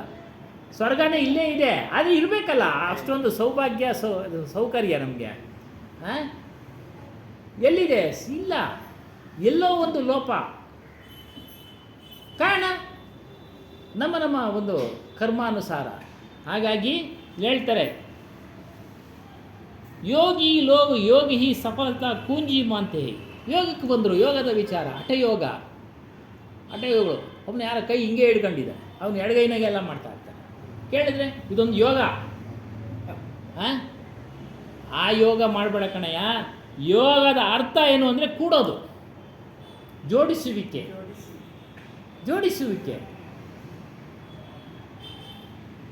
ನಿನ್ನ ಮನಸ್ಸನ್ನು ಆತ್ಮನಲ್ಲಿ ಹೋಗಿ ಜೋಡಿಸು. ಯೋಗಕ್ಕೆ ಹಲವಾರು ಅರ್ಥಗಳಿವೆ. ಒಳ್ಳೆ ಯೋಗದಲ್ಲಿ ಹುಟ್ಟುಬಿಟ್ಟವನಯ್ಯ ಅವನು ಅಂತಾರೆ. ಒಳ್ಳೆ ಯೋಗದಲ್ಲಿ ಹುಟ್ಟಿದ್ರೆ ಅವನಿಗೇನು ಕಷ್ಟ ಬರೋದಿಲ್ವಾ? ಮತ್ತೆ ಬಂದೇ ಸಾವು ಬರೋದಿಲ್ವಾ? ಎಲ್ಲರೂ ಅಂದರೆ ಅಷ್ಟೊಂದು ಕಷ್ಟ ಇರೋಲ್ಲ. ಒಳ್ಳೆ ಯೋಗದಲ್ಲಿ ಹುಟ್ಟಿದ್ರೆ ಕಷ್ಟ ಗ್ಯಾರಂಟಿ. ಅದೇ ಮೂಗು, ನೆಗಡಿ, ತಲೆನೋವು ಇವೆಲ್ಲ ಬಂದೇ ಬರ್ತಾವಲ್ವರ? ಹಾಗಾಗಿ ಯಾವುದೇ ಯೋಗದಲ್ಲೂ ದೇಹನೇ ಅದ್ರ ಧರ್ಮ ಏನು? ಕಾಯಿಲೆ ಕಸಾಲೆಗಳು ಉಂಟು ಮಾಡೋದೇ ಧರ್ಮ. ಅದರ ಕ್ರಿಯೆಗಳು ಅಷ್ಟೇ. ಹಾಗಾಗಿ ಯೋಗದ ಅರ್ಥ ಅಂದರೆ ನಿಜವಾದ ಯೋಗದ ಅರ್ಥ ಅದರಲ್ಲಿ ಇಲ್ಲ, ಇದೆಲ್ಲ ಇಲ್ಲ. ಈ ಶಾಸ್ತ್ರದಲ್ಲಿ ಒಳ್ಳೆ ಯೋಗ ಹುಡ್ತಾನೆ ಅಂತೇಳಿ ಡಿಕ್ಷನರಿ ತಗೊಂಡು ನೋಡಿ. ಯೋಗದ ಅರ್ಥ ಅಂದರೆ ಜೋಡಿಸುವಿಕೆ. ಅದರಿಂದ ನಿನ್ನ ಮನಸ್ಸನ್ನು ಅದ್ರಲ್ಲಿ ಜೋಡಿಸು. ಯೋಗ ಅಂತ ಅದು ಇದು ಮಾಡ್ತಾರಲ್ಲ, ಅದು ಯೋಗ ಕ್ಲಾಸ್ ಮಾಡ್ತಾರೆ. ಅದೇನು ದೇಹದ ಆರೋಗ್ಯಕ್ಕೆ ಮತ್ತು ಮನಸ್ಸು ನಿಯಂತ್ರಣಕ್ಕೆ ಬರೋಕ್ಕೆ ಸಹಾಯ ಮಾಡ್ತಾವಷ್ಟೇ. ಆದರೆ ಬಂಧನದಿಂದ ಬಿಡುಗಡೆ ಮಾಡೋಕ್ಕಾಗೋದಿಲ್ಲ ಅವುಗಳಿಂದ. ಸಾಮಾನ್ಯವಾದ ಯೋಗ ಮಾಡಿ ನೋಡಿ. ನಾವು ಮಾಡಿದ್ವಿ ಯೋಗಾಸನಗಳು, ಆ ಕೆಲಸ ಎಲ್ಲ ಮಾಡಿದ್ವಿ. ಇವಾಗ ಮಾಡಿದ್ರೆ ವಯಸ್ಸಾದ್ಮೇಲೆ ಎಲ್ಲಿ ಮಾಡೋಕ್ಕೆ ಸಾಧ್ಯ? ಆಗೋದಿಲ್ಲ. ಸಾಮಾನ್ಯವಾದ ಹೋಗ ಎಲ್ಲರೂ ಮಾಡ್ಬೋದು. ಯಾವುದು? ನಿಮ್ಮ ಮನಸ್ಸನ್ನು ನಿಯಂತ್ರಣಕ್ಕೆ ಒಳಪಡಿಸಿ, ನಿಯಂತ್ರಣಕ್ಕೆ ಒಳಪಡಿಸಿ ನಿಮ್ಮ ಮನಸ್ಸಿನ ಬಗ್ಗೆ ಹೇಳೋದ್ವಲ್ಲ 3ನೇ ವಾರದಲ್ಲಿ. ನಿಮ್ಮ ಮನಸ್ಸನ್ನು ಕಂಟ್ರೋಲ್ನಲ್ಲಿ ಇಟ್ಕೊಳ್ಳಿ, ನಿಯಂತ್ರಣಕ್ಕೆ ಒಳಪಡಿಸಿ. ಇದು ಯೋಗ. ಆಗೇನಾಗುತ್ತೆ? ಆತ್ಮಜ್ಞಾನವನ್ನು, ನಿಮಗೆ ಆತ್ಮಜ್ಞಾನದ ಅನುಭವ ಉಂಟಾಗುತ್ತೆ, ಆತ್ಮನ ಅನುಭವ ಉಂಟಾಗುತ್ತೆ. ಇದು ಅವಶ್ಯಕ. ಏನು? ಮನಸ್ಸನ್ನು ನಿಗ್ರಹ ಮಾಡೋದು, ಪಂಚ ಜ್ಞಾನೇಂದ್ರಿಯಗಳನ್ನು ನಿಗ್ರಹ ಮಾಡೋದು ಬೇಕು. ಸುಖ, ಊಟದ ಸುಖ ಬೇಕು. ಅವಶ್ಯಕತೆಗೆ ಅನುಗುಣವಾಗಿ ಶಬ್ದ, ಸ್ಪರ್ಶ, ರೂಪ, ರಸ, ಗಂಧ ಬೇಕು. ಮತ್ತು ಕೆಲವರು ಸಾಧು ಆಗ್ಬಿಡ್ತಾರೆ, ಅವರವರ ಕರ್ಮ ಆಗಿಬಿಡ್ತಾರೆ, ನಿಯಂತ್ರಣ ಮಾಡ್ತಾರೆ. ಕೆಲವರು ಸಾಧುಗಳು ಇವತ್ತು ನಿಯಂತ್ರಣ ಮಾಡ್ತಾ ಇಲ್ಲ. ಇವತ್ತು ಹಿಂದೆ ಇತ್ತು, ಮಾಧ್ಯಮಗಳು ಇರಲಿಲ್ಲ, ಬೆಳಕಿಗೆ ಬರ್ತಾ ಇರಲ್ಲ. ಇವತ್ತೆಲ್ಲ ಬೆಳಕಿಗೆ ಬರ್ತಾ ಇದೆ. ಸುಮ್ಮನೆ ಮಾತಾಡಿದ್ರೆ ಬೆಳಕು ಬಂದ್ಬಿಡು. ಹಾಂ, ಅದೇ ಸೌಂಡ್ ಬಂತ ಸೌಂಡ್ ಇಲ್ಲ ಅಂತ ಮತ್ತು ಆಗದೆ ಇದ್ರೆ ಅದನ್ನು ಸಿಕ್ಕಾಕಿಸ್ತಾ ಇದ್ದಾರೆ. ಅಂದ್ಕೊಂಡ್ರೆ ಆಗೋದಿಲ್ಲ. ಯಾರನ್ನೋ ಬೆಳೀತಾರೆ, ಸಿಕ್ಕಾಕಿಸ್ತಾರೆ. ಯಾಕೆ? ಅಸೂಯೆ. ಬೆಳೀತಾ ಇದ್ದಾನಲ್ಲ ಇವನು, ಅಸೂಯೆ, ಈ ತುಳಿಕೆ. ಅದರಿಂದ ಹೇಳ್ತಾರೆ ನಿಯಂತ್ರಣ ಮಾಡು. ಅಕಸ್ಮಾತ್ ಸಿಕ್ಕಾಕಿಸ್ಬಿಟ್ರು ಹಾಗೆ ಹೇಳೋದಲ್ಲ, ಸುಮ್ಮನೆ ಇದ್ಬಿಡು. ಅವಾಗ ಏನೈತೋ ಪ್ರಾರಬ್ಧ ಅನುಭವಿಸಿ ತಿರ್ಲೇಬೇಕು. ನಿನಗೆ ಆಧಾರಗಳಿದ್ದರೆ ಅದನ್ನು ಎದುರಿಸು. ಆಧಾರಗಳೇ ಇರೋದಿಲ್ಲ ಈಗ, ಹಾಗಾಗಿ ಎದುರಿಸಲೇಬೇಕಾಗತ್ತೆ. ಅಪಮಾನ, ಅವಮಾನ ಆಗಬಾರ್ದು ಅಂತೇನಿಲ್ಲ. ಅವನ ಪ್ರಾರಬ್ಧ ಕರ್ಮ ಅನುಭವಿಸಿ ತಿರ್ಲೇಬೇಕು. ಸಾಧು ಆಗಿರಲಿ, ಅಜ್ಞಾನಿ ಆಗಿರಲಿ, ಏನು ಮಾಡೋಕ್ಕಾಗೋದಿಲ್ಲ. ಆದರೆ ನೀನು ಯಾವಾಗ ನಿನ್ನ ಚಿತ್ತವನ್ನು, ನಿನ್ನ ಮನಸ್ಸನ್ನು ನಿರೋಧ ಮಾಡಿರ್ತೀಯೋ, ಅವೆಲ್ಲ ಏನೇ ಆರೋಪ ಬರಲಿ, ಅವಾಗ ಸ್ಥಿತಪ್ರಜ್ಞನಾಗಿಬಿಡ್ತೀಯ ನೀನು. ಕರ್ಮಾನುಸಾರ ಬಂದಿದೆ, ಇದನ್ನು ಅನುಭವಿಸ್ಬೇಕಷ್ಟೆ. ಅನೇಕ ಅಪಮಾನಗಳಾಗ್ತವೆ ಆ ಸಮಯದಲ್ಲಿ. ತಡೆಯಕ್ಕೆ ಪ್ರಾಣನೇ ತೆಗೆದುಕೊಂಡ್ಬಿಡ್ಬೇಕು ತೆಗೆದಾಕ್ಕೊಂಡ್ಬಿಡ್ಬೇಕು, ನನಗೆ ನಾನೇ ಆತ್ಮಹತ್ಯೆ ಮಾಡ್ಕೊಬೇಕು ಅನ್ನೋದು ಬರುತ್ತೆ. ಅದನ್ನೆಲ್ಲ ಸಹನೆಯಿಂದ, ತಾಳ್ಮೆಯಿಂದ, ಧೈರ್ಯದಿಂದ ನಿಗ್ರಹಿಸಬೇಕು.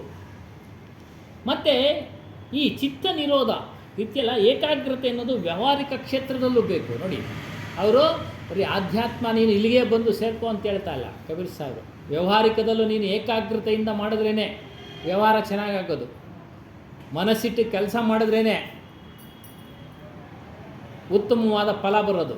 ಒಳ್ಳೆ ಸೀರೆ ನೇಯಕ್ಕೆ ಸಾಧ್ಯ, ಇಲ್ಲಾಂದರೆ ಆಗೋದಿಲ್ಲ. ಮನಸ್ಸಿಟ್ಟು ರೈತ ಕೆಲಸ ಮಾಡಿದ್ರೆ ಉತ್ತಮ ಫಲ. ಆದ್ದರಿಂದ ವ್ಯವಹಾರ ಕ್ಷೇತ್ರದಲ್ಲಿ ಅವಶ್ಯಕ ಯಾವುದು? ಏಕಾಗ್ರತೆ. ಯಾವುದೇ ಒಂದು ದಿಕ್ಕಿನಲ್ಲಿ ತೆಗೆದುಕೊಳ್ಳಿ, ಏಕಾಗ್ರತೆಯಿಂದ ಮಾಡಿದರೆ ನಿನಗೆ ಫಲಿತಾಂಶ, ಒಳ್ಳೆ ಫಲಿತಾಂಶ ಕೊಡುತ್ತೆ, ರಿಸಲ್ಟ್. ಆದರೆ ಹಠಯೋಗ ಇವುಗಳೆಲ್ಲ ಮಾಡೋಕ್ಕಾಗದೇ ಇರತಕ್ಕಂಥ ವಿಚಾರಗಳಿಗೆ ಹೋಗಲೇಬೇಡಿ. ಸರಳವಾದ ಜ್ಞಾನ, ಕಬೀರ್ ಸಾಹೇಬರು ಸರಳವಾದ ಜ್ಞಾನ. ನಿನ್ನ ಚಿತ್ತವನ್ನು ನಿರೋಧ ಮಾಡು, ಜ್ಞಾನೇಂದ್ರಿಯಗಳನ್ನು ನಿಯಂತ್ರಣದಲ್ಲಿಟ್ಕೋ, ಮನಸ್ಸನ್ನು ಆತ್ಮನ ಕಡೆ ತೆಗೆದುಕೊಂಡೋಗು. ಹಠಯೋಗದಿಂದ ಕಲ್ಯಾಣ ಆಗೋದಿಲ್ಲ. ಅವುಗಳಿಂದ ಕಲ್ಯಾಣ ಅಂದರೆ ಶುಭ. ಹುಟ್ಟು ಸಾವಳ ಬಂಧನದಿಂದ ಬಿಡುಗಡೆ ಒಳ್ಳೆಯದು ಅಂತ. ಹುಟ್ಟು ಸಾವಳ ಬಂಧನದಿಂದ ಬಿಡುಗಡೆ ಆಗೋದು ಒಳ್ಳೆಯದೋ ಕೆಟ್ಟದ್ದೋ? ಒಳ್ಳೆಯದೇ. ಹಠಯೋಗ, ಒಂಟಿ ಕಾಲಿನಲ್ಲಿ ನಿಂತ್ಕೊಂಡು ತಪಸ್ಸು ಮಾಡೋದು, ಇವೆಲ್ಲ ಶಾರೀರಿಕ ದಂಡನೆಗಳು. ಹೇಳ್ತಾರೆ ಜೈನ ಮುನಿಗಳು, ಅವ್ರದ್ದು ಉದಾಹರಣೆ ಕೊಡ್ತಾರೆ. ಬಲವಂತವಾಗಿ ಸನ್ಯಾಸ ಸ್ವೀಕಾರ ಮಾಡಾಗ ಕಿತ್ತಾಕ್ತಾರೆ. ಅದೆಲ್ಲ ದೇಹ ದಂಡನೆ ಕೆಲಸ. ದೇಹ ದಂಡನೆ ಮಾಡಬೇಕಾದ್ರೆ ಜೀವನ ಮಾಡೋದಕ್ಕೆ ಮಾಡು. ದೇಹ ದಂಡನೆ. ಯುವಕರಿಗೆ ಹೇಳ್ತಾರೆ ಒಂದು ಮಾತು, ದುಡ್ಡಿದ್ರೆ ಜೀವನ ಅಲ್ಲಪ್ಪ, ದುಡಿತಾ ಇದ್ರೆ ಜೀವನ. ಯುವಕರಿಗೆ ಬರೀ ದುಡ್ಡು ಎಷ್ಟು ಜನ ಇಲ್ಲಿ ಕರಗೋತೈತೆ? ದುಡಿತಾ ಇದ್ರೆ ಸೇರ್ತಾ ಇರ್ತಿದೆ. ದುಡ್ಡಿದ್ರೆ ಜೀವನ ಅಲ್ಲ, ದುಡಿತಾ ಇದ್ರೆ ಜೀವನ. ಹಂಗೆ ಆತ್ಮಜ್ಞಾನಿಗೆ ಸಾಧನೆ ಮಾಡ್ತಾ ಇದ್ರೆ ತಮ್ಮ ಒಂದು ಸ್ವರೂಪದ ಅನುಭವ ಆಗಿಬಿಡುತ್ತೆ. ಸಾಧನೆ ಮಾಡದೇ ಇದ್ರೆ ಏನೂ ಆಗೋದಿಲ್ಲ. ನಿನ್ನ ಕೈನಲ್ಲಿ ಎಷ್ಟಾಗುತ್ತೋ ಅಷ್ಟು ಪ್ರಯತ್ನ ಮಾಡ್ತಾ ಇರು, ಎಷ್ಟಾಗುತ್ತೋ ಅಷ್ಟು. ಯಾವುದೇ ಸಮಯದಲ್ಲಿ ಹೇಗೆ ಇರು, ಸ್ವರೂಪದ ಚಿಂತನೆ ಮಾಡ್ತಾ ಇರು, ಗುರುಸ್ಮರಣೆ ಮಾಡ್ತಾ ಇರು. ಹಾಗಾಗಿ ಹೇಳ್ತಾರೆ ಹಠಯೋಗದ ಕಡೆ ಅವರೆಲ್ಲ ಅಷ್ಟೊಂದು ಹಠಯೋಗಿಗಳು, ಅವರು ಯೋಗಿಗಳು. ನಿನಗೆ ಮಾಡೋಕ್ಕಾಗೋದಿಲ್ಲ, ಯಾಕಾದ್ರೂ ಚಿಂತನೆ ಮಾಡ್ತೀಯಾ? ಸರಳವಾದ ವಿಧಾನವನ್ನು ತಿಳಿಸ್ಕೊಟ್ಟಿದ್ದಾರೆ. ಸರಳವಾದ ವಿಧಾನ ಹನುಮಾನ್ ಸಾಹೇಬ್ರು ಹೇಳೋರು, ಬಾಳೆಹಣ್ಣು ಸುಲಿದು ಬಾಯಿಗೆ ಇಟ್ಟಂಗೆ. ನಿನಗೆ ಬಾಯಿಗೆ ಇಟ್ಟಂಗೆ, ನೀನೇನು ಬಾಯಿಗೆ ಇಟ್ಕೊಳ್ಳೋದು ಬೇಡ, ಬಾಯಿಗೆ ಇಟ್ಟಂಗೆ. ನೀನು ನುಂಗೋದಕ್ಕೆ ಕಷ್ಟ ನಿನಗೆ. ಆ ರೀತಿ ಜ್ಞಾನ ನಾನು ಬಾಯಿಗೆ ಇಡ್ತಾ ಇದ್ದೀನಿ, ಆತ್ಮಜ್ಞಾನ ನೀನು ತೆಗೆದುಕೊಳ್ಳೋದು ಕೆಲಸ ನಿಂದು. ಅದರಿಂದ ಈ ಕರ್ಮಕಾಂಡಗಳು ಏನೋ ಉಪವಾಸ ಮಾಡೋದು, ಸುಮ್ಮನೆ ಇರ್ತೀರಾ, ಅದು ಅದಕ್ಕೆ ಹೋಗ್ಬೇಕು. ನುಂಗೋ ಕೆಲಸ ನಿಮ್ದಮ್ಮ. ಇದ್ರೆ ಅದು ಹೆಂಗೆ? ಅಲ್ಲ, ನುಂಗೋ ಕೆಲಸ ನಿಮ್ಮದು, ಅದೇ ಸಾಧನೆ. ಅದೇ ಅದು ಒಳಕ್ಕೆ ಹೋಗ್ಬೇಕು. ನುಂಗಬೇಕು ನೀವು, ಅದನ್ನೇ ಹೇಳ್ತಾ ಇರೋದು. ಸಾಧನೆ ಅಂದರೆ ಸಾಧನೆ ನೀವು ಮಾಡಬೇಕು. ಎಲ್ಲಿವರೆಗೂ ತುತ್ತು ತಾಯಿ ಎಲ್ಲಿವರೆಗೂ ಇಡ್ತಾಳೆ? ಅನ್ನ ತುತ್ತು ಬಾಯಿವರೆಗೂ ಇಡ್ತಾಳೆ. ನಾವು ನುಂಗ್ತಾ ಇರೋದು ಊಟ ಮಾತ್ರ ಅಣ್ಣ. ಹಾಗಾಗಿ ಹೇಳ್ತಾರೆ ಇಲ್ಲಿ ಇವ್ರು ಜೈನರದ್ದೆಲ್ಲ ಹೇಳ್ತಾರೆ, ಉಪವಾಸ ಮಾಡಿ ಮಾಡಿ ದೇಹನ ಬಿಡ್ತಾರೆ ಮೋಕ್ಷಕ್ಕೋಸ್ಕರ. ಅದೆಲ್ಲ ದೇಹ ದಂಡನೆಯ ಕೆಲಸ. ದೇಹಕ್ಕೆ ನೋವು ಕೊಡಬೇಡಿ, ದೇಹಕ್ಕೆ ನೋವು ಕೊಡಬೇಡಿ. ಅದೇ ವಿಚಾರದಲ್ಲೂ ಹೇಳೋದಷ್ಟೇ, ಏನೋ ವಿನಾಕಾರಣ ಮದುವೆ ಆಗಿದೆ, ಗೃಹಸ್ಥನಾಗಿದ್ದು ಸಾಧನೆ ಮಾಡಿ, ಅವ್ರನ್ನ ಬಿಟ್ಟು ಬರೋಬೇಡ. ಬಂದ್ಬಿಟ್ಟು ಅವರಿಂದ ಅವ್ರ ಪ್ರಾರಬ್ಧ ಚಿಂತನೆ ಮಾಡೋದು ಬೇಡ. ಅಲ್ಲಿ ಹೇಳ್ತಾರೆ, ಗೃಹಸ್ಥನು ಬ್ರಹ್ಮಜ್ಞಾನಿ ಆಗಬಹುದು. ನೋಡಿ, ಗೃಹಸ್ಥನು ಸಹ ಬ್ರಹ್ಮಜ್ಞಾನಿ. ಪುಸ್ತಕ ಹೇಳಿ ತರಿಸ್ಕೊಂಡೆ, ಬೋಧಿಸೋ ವೃಕ್ಷ ಪತ್ರಿಕೆಯಲ್ಲ ಸ್ವಲ್ಪ ಬರೋದು, 3 ಪಾರ್ಟ್. 1 ಪಾರ್ಟ್ನಲ್ಲೇ ಎಷ್ಟೊಂದಿದೆ ಹೇಳೋದಲ್ಲ. ಗೃಹಸ್ಥನು ಬ್ರಹ್ಮಜ್ಞಾನಿ ಆಗಬಹುದು. ಬ್ರಹ್ಮಜ್ಞಾನಿ ಗೃಹಸ್ಥನಾಗಿದ್ದರೂ ಸಹ ಅವನು ದೀಕ್ಷೆ ಕೊಡ್ಬೋದು, ದೀಕ್ಷೆ ಕೊಡ್ಬೋದು. ನಮ್ಮನ್ನು ಮರಳು ಮಾಡ್ತಾರೆ, ಎಚ್ಚರದಿರಲಿ. ಸಾಧುಗಳ ಕಡೆಯಿಂದನೇ ತೆಗೆದುಕೊಳ್ಬೇಕ್ರಿ. ಯಾರಿಂದ ನಾನು ತೆಗೆದುಕೊಳ್ಳಪ್ಪ? ಅಲ್ಲೇ ಹೇಳಿದ್ವಲ್ಲ, ಇವ್ರು ಹೇಳಿದ್ರಲ್ಲ ನುಂಗ್ಬೇಕಲ್ಲ ಅಂತ. ನುಂಗೋ ಕೆಲಸ ಯಾರು? ನೀನು ಯಾರಿಂದ ನಾನು ತಗೋ ನಿನ್ನ ದೀಕ್ಷೆ. ಆಗಲೇ ಹೇಳಿದ್ರು, ಯಾರಿಗೂ ಒತ್ತಾಯ ಮಾಡೋದು ಬೇಡ ಅಂತ. ಹಂಚ್ಬಿಟ್ಟಿದ್ದಾರೆ, ಹಂಚ್ತಾ ಇದ್ದಾರೆ ಜ್ಞಾನವನ್ನು. ನಿನ್ಗೆ ಯಾರು ಇಷ್ಟ ಆಗುತ್ತೋ ಅವ್ರ ಹತ್ರ, ಯಾರು ಇಷ್ಟ ಆಗುತ್ತೋ ಅವ್ರ ಹತ್ರ ತಗೋ. ಅದೇ ಇಲ್ಲಿ ಹೇಳ್ತಾರೆ, ಉಪವಾಸ ಮಾಡಿ ಮಾಡಿ ಶರೀರನ ಬಿಡ್ತಾರೆ, ಮೋಕ್ಷ ಅಂತೇಳಿ ಸಿಗುತ್ತೆ ಅಂತ ಹೇಳ್ತಾರೆ. ಇಲ್ಲ, ಸಾಧ್ಯ ಇಲ್ಲ, ಸಾಧ್ಯ ಇಲ್ಲ. ನಿನ್ನ ಮನಸ್ಸೆಲ್ಲೋ ಹೋಗಿರ್ತಿದೆ, ಉಪವಾಸ ಮಾಡಿ ಏನು ಪ್ರಯೋಜನ? ಅದೇ ಹೇಳಿದೆ, ನಿನ್ನ ಮನಸ್ಸನ್ನು ತೆಗೆದುಕೊಂಡೋಗಿ ಅಲ್ಲಿ ನಿಲ್ಲಿಸ್ಬೇಕು, ಸ್ಮರಣೆ ಮಾಡ್ತಾ ಇರಬೇಕು, ಅದ್ರ ಸ್ಮರಣೆ. ಹೇಳ್ತಾರೆ ಕರ್ಮಕಾಂಡಗಳು ಏನು ತಲೆ ಬೋಳಿಸ್ಕೊಂಬಿಟ್ರೆ ಮೋಕ್ಷ. ಏನಮ್ಮ? ಮೋಕ್ಷ ಸಿಗ್ತೀವಿ. ದೊಡ್ಡ ದೊಡ್ಡ ಜಡೆಗಳನ್ನ ಬಿಟ್ಟರೆ ಮೋಕ್ಷ. ಎಲ್ಲ ಏನು ಅವಶ್ಯಕತೆ ಇಲ್ಲ, ಏನು ಅವಶ್ಯಕತೆ ಇಲ್ಲ. ಅನುಕೂಲ ಆದರೆ ಒಳ್ಳೆ ಬಟ್ಟೆ ಹಾಕ್ಕೊಂಡೆ ಓಡಾಡು. ಅನುಕೂಲ ಇದೆಯಾ, ನೀನು ಹಾಕೋ. ನೀನು ಒಳ್ಳೆ ರೇಷ್ಮೆ ಶರ್ಟೇ ಹಾಕೋ. ಮನೆಗಳು ಇದ್ದಾವೆ, ನಿನ್ನ ಪ್ರಾರಬ್ಧದಲ್ಲಿ 10 ಮನೆಗಳು ನಿನ್ನ ಬಂದುವು. ಇರಲಿ ಬಿಡು, ಅದ್ರ ಪಾಡಿಗೆ ಅದು ಇರಲಿ ಬಿಡು. ಮೋಹ ಇಡಬೇಡ ಅದ್ರ ಮೇಲೆ, ಅಹಂಕಾರ ಬೀಳಬೇಡ. ನಾನು ಸಂಪಾದನೆ ಮಾಡಿದ್ದು, ಇನ್ಯಾರವ್ರೆ ನನ್ನ ಮುಂದೆ, ಅಹಂಕಾರ ಬಿಡಬೇಡ, ಮೋಹ ಇಡಬೇಡ. ಕೆಲಸ ಮಾಡು. ಪ್ರಾರಬ್ಧ ಕರ್ಮ ಏನೇನು ಬರ್ತಾ ಇರುತ್ತೋ ಬರಲಿ, ತೆಗೆದುಕೊಳ್ತಾ ಇರು. ಸತ್ಕರ್ಮ ಬಂದಾಗ ಒಳ್ಳೆ ಸಮಯ, ಒಳ್ಳೆ ಲಾಭ, ಹಿಂದಿಂದೇನೆ ಲಾಭ. ಅದೇ ದುಷ್ಕರ್ಮದ ಫಲ ಬಂದಾಗ ಹಿಂದಿಂದೇನೆ ನಷ್ಟ. ಅದರಿಂದ ಅದಕ್ಕೆಲ್ಲ ಚಿಂತನೆ ಮಾಡಬೇಡ. ಈ ರೀತಿಯಾಗಿ ನೀನು ಎಲ್ಲೋ ಹೋಗಿ ತಲೆ ಬೋಳಿಸ್ಬಿಟ್ರೆ ಮೋಕ್ಷ ಸಿಗೋದಿಲ್ಲ, ಮೋಕ್ಷ ಸಿಗೋದಿಲ್ಲ. ಈ ರೀತಿಯಾಗಿ ಧರ್ಮಶಾಸ್ತ್ರಗಳಲ್ಲಿ ತಿಳಿಸಿದ್ದಾರೆ ಈ ಒಂದು ವಿಚಾರಗಳನ್ನು. ಉಪವಾಸ, ವ್ರತ ಎಲ್ಲ. ಕಾಯಿಲೆ ಇರೋ ಮನುಷ್ಯ ಏನು ಉಪವಾಸ ಮಾಡೋಕ್ಕೆ ಸಾಧ್ಯ ಆಗುತ್ತೆ? ಉಪವಾಸದಲ್ಲೇ ಇರ್ತಾನೆ. ಆಗಲೇ ಹೇಳ್ತಾ ಇದ್ರು ಸ್ವಾಮಿಗಳು, ಏನೋ ಮಧ್ಯಾಹ್ನ ಜಾಸ್ತಿ ಊಟ ಮಾಡಿದ್ರೆ ರಾತ್ರಿ ಊಟ ಮಾಡಬೇಡ ನೀನು. ಆರೋಗ್ಯ ಅದು, ಆರೋಗ್ಯ. ಅದರಿಂದ ಹೇಳ್ತಾರೆ ದಾನದ ಮಹಾತ್ಮ ಹೇಳಿದ್ರಲ್ಲ ನೋಡಿ, ಬಡೇ ಬಡೇ ದಾನ ಕರ್ ಉಸಿಕು ಮದ್ಮೆ ಹಿತಾರ್ಥೆ ರಹತೆ. ಏನು ದಾನ ಮಾಡಿಬಿಡ್ತಾರೆ, ನಾನು ಇಂಥ ದಾನ ಮಾಡಿದೆ ಇಂಥ ದಾನ ಮಾಡಿದೆ ಅಂತ. ನೋಡಿ ಆಗಲೇ ಕತೆ ಹೇಳಿದ್ರಲ್ಲ, ಮಾಡು, ಆದರೆ ಅಹಂಕಾರ ಬೀಳ್ಬೇಡ, ದಾನ ಮಾಡದೇ ಇರಬೇಡ, ಮಾಡು. ಸಿರಿ ಬಂದ ಕಾಲಕ್ಕೆ ಕರೆದು ದಾನವ ಮಾಡು, ಐಶ್ವರ್ಯ ಪಡ್ತು, ಅದನ್ನು ಸದುಪಯೋಗ ಪಡಿಸು. ನಿನಗೆ ಕ್ರೆಡಿಟು, ಬೇರೆಯವ್ರಿಗೆ ಕ್ರೆಡಿಟ್ ಅಲ್ಲ ಅದು, ಬೇರೆಯವ್ರಿಗೆ ಕ್ರೆಡಿಟ್ ಅಲ್ಲ, ಜಮಾ ಆಗಲ್ಲ ಬೇರೆಯವ್ರ ಲೆಕ್ಕಕ್ಕೆ. ಒಬ್ಬ ತಾಯಿ ಮಕ್ಕಳೆಲ್ಲ ಅನುಕೂಲವಾಗವ್ರೆ,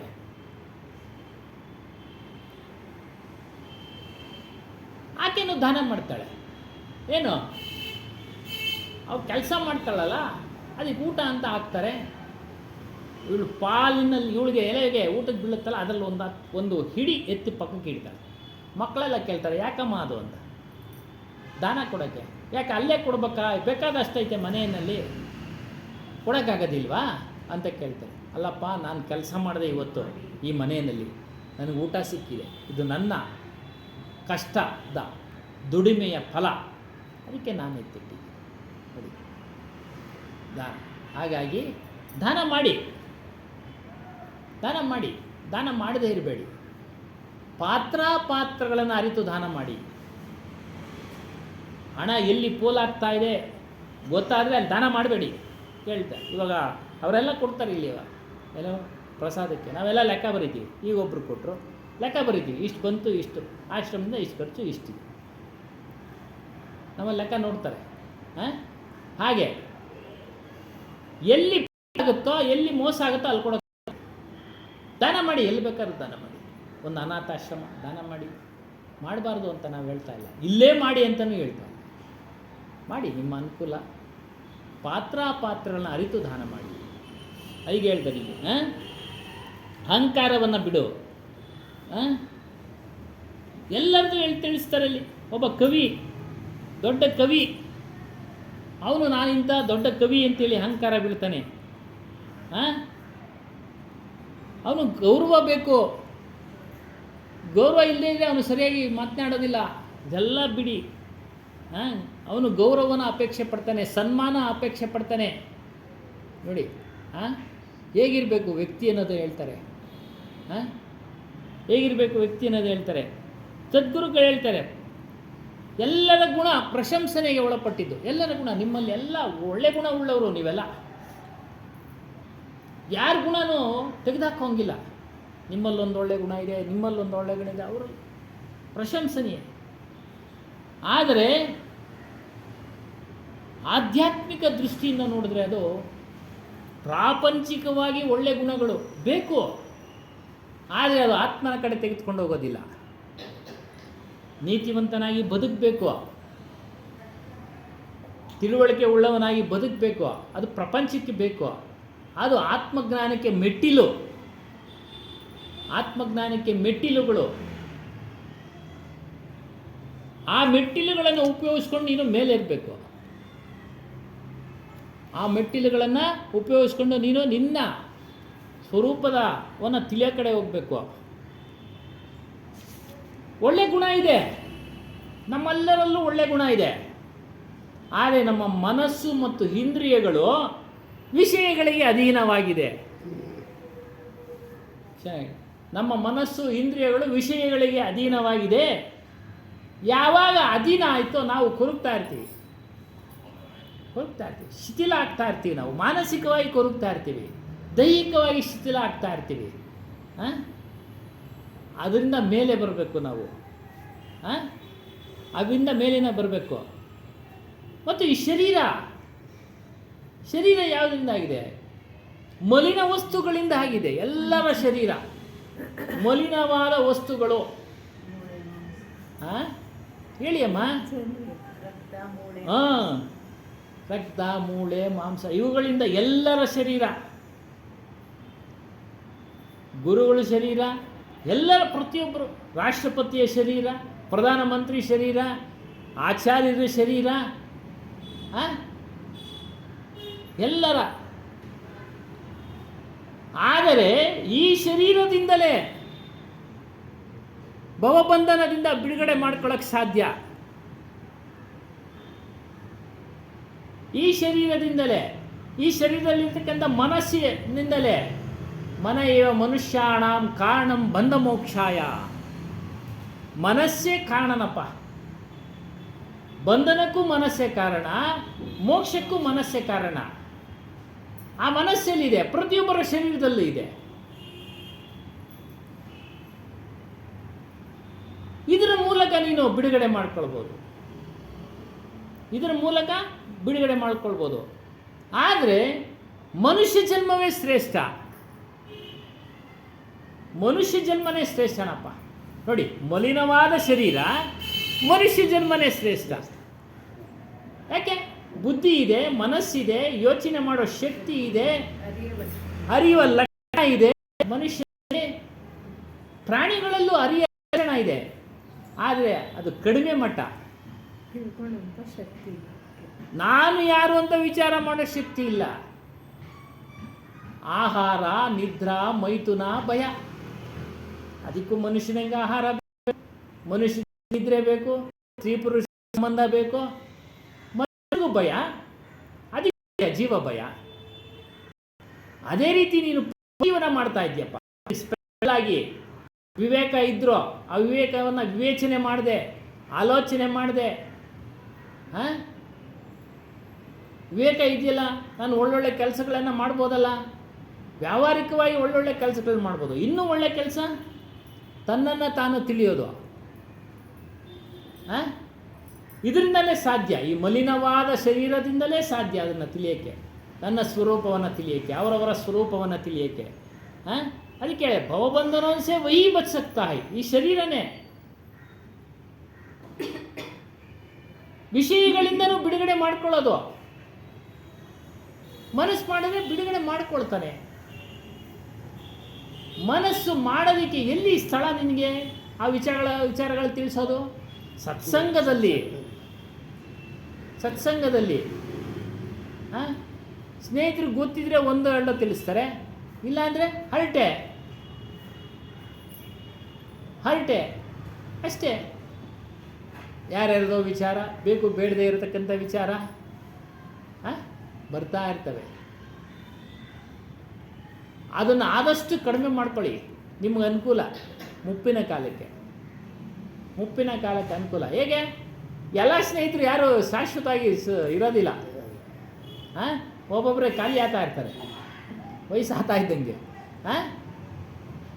ಒಬ್ಬನೇ ಉಳ್ಕೊಂಡ್ಬಿಡ್ತೀಯ.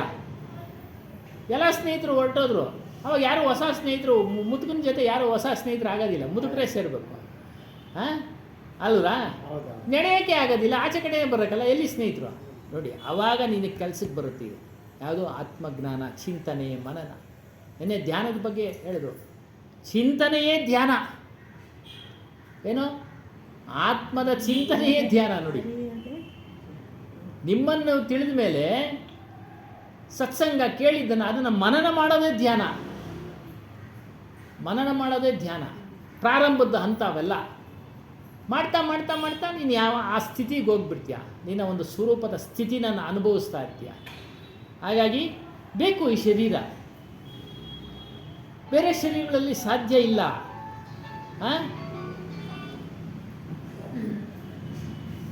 ಮನಸ್ಸು ಇಂದ್ರಿಯಗಳ ಅಧೀನನಾಗಿ ಈ ಪ್ರಪಂಚ ರಚನೆಯಾಗಿದೆ ಮನುಷ್ಯನಿಂದ. ಅವ್ನ ಮನಸ್ಸಿಗೆ ಬರುತ್ತೆ, ಅದು ಕಂಡುಹಿಡಿಬೇಕು, ಇದು ಕಂಡುಹಿಡಿಬೇಕು, ಅಲ್ಲೋಗ್ಬೇಕು, ಇಲ್ಲೋಗ್ಬೇಕು, ಹೊಸ ಹೊಸ ಸ್ಥಳಗಳು. ಯಾರು ಕಂಡುಹಿಡಿದಿದ್ದು? ಮನುಷ್ಯ. ವಾಸ್ಕೋ ಡ ಗಾಮ ಕಂಡುಹಿಡಿದು ಅದು ಗೋವಾನ ಬಂದ.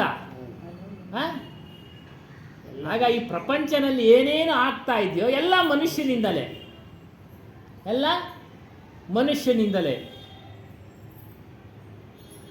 ಇಚ್ಛೆಗಳಲ್ಲಿ ಮನುಷ್ಯ ವಿಷಯಗಳ ಇಚ್ಛೆಗಳಲ್ಲಿ ಅಧೀನನಾಗ್ಬಿಟ್ಟಿದ್ದಾನೆ. ಬೇಕು.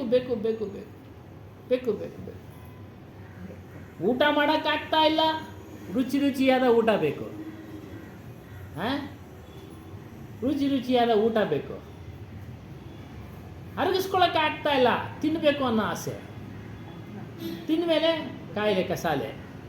ಈ ರೀತಿಯ ಇಚ್ಛೆಗಳನ್ನು ನಿಮ್ಮ ನಿಯಂತ್ರಣದಲ್ಲಿಟ್ಕೊಳ್ಳಿ. ಊಟ ಬೇಕು, ನಮ್ಗೆ ಯಾವುದು ಅವಶ್ಯಕತೆ ಇದೆಯೋ ಅದು ಊಟ ಮಾಡೋಣ. ಸಸ್ಯಾಹಾರಿ ಊಟ ಮಾಡಿ, ಮಾಂಸಾಹಾರಿ ಯಾವುದೇ ಕಾರಣಕ್ಕೂ ಊಟ ಮಾಡಬೇಡಿ. ಅವೆಲ್ಲ ಮನಸ್ಸು ನಿಲ್ಸೋಕ್ಕಾಗೋದಿಲ್ಲ. ಆ ಮಾಂಸಾಹಾರನ ಊಟ ಮಾಡಿದ್ರೆ ಅದ್ರ ಫಲನ ಅನುಭವಿಸೋಕ್ಕೆ ನಾವು ಮತ್ತೆ ಹುಟ್ಟಲೇಬೇಕು.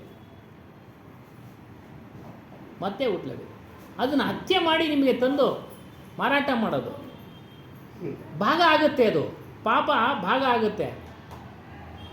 ಬೆಳೆಸಿ ಮಾರಿದವನಿಗೊಂದು ಭಾಗ, ಕಡಿದು ಮಾರಾಟ ಮಾಡಿದವನೊಂದು ಭಾಗ, ಅದು ತಂದು ಕೊಡೋನಿಗೊಬ್ಬನೊಂದು ಭಾಗ, ಇವ್ರಾಯ್ತಂದ್ರೆ ಇವ್ರಿಗೆ 2 ಭಾಗ ಪಾಪ, ತಿನ್ನೋನಿಗೊಂದು ಭಾಗ.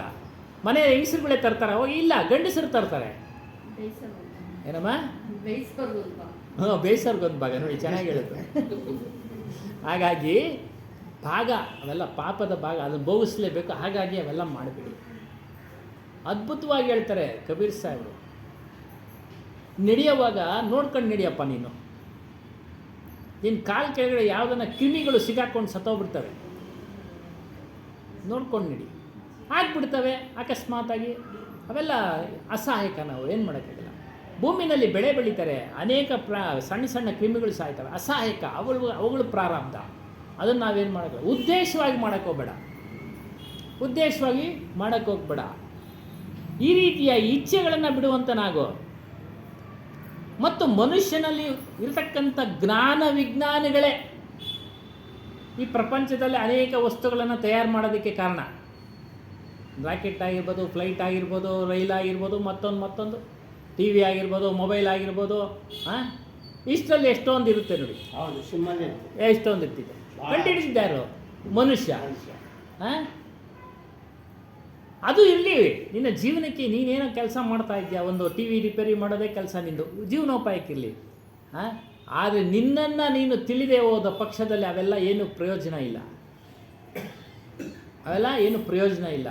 ಅದು ವ್ಯವಹಾರಕ್ಕೆ, ನಿನ್ನ ದುಡಿಮೆಗೆ ಇವೆಲ್ಲ ಅಗತ್ಯ ಬೇಕು. ತೆಗೆದುಕೋ, ಕೆಲಸ ಮಾಡು.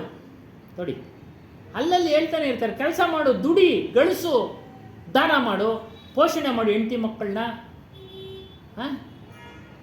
ಆದರೆ ಇಲ್ಲದೆ ಇರತಕ್ಕಂಥಕ್ಕೆಲ್ಲ ಇಚ್ಛೆ ಪಡಬೇಡ.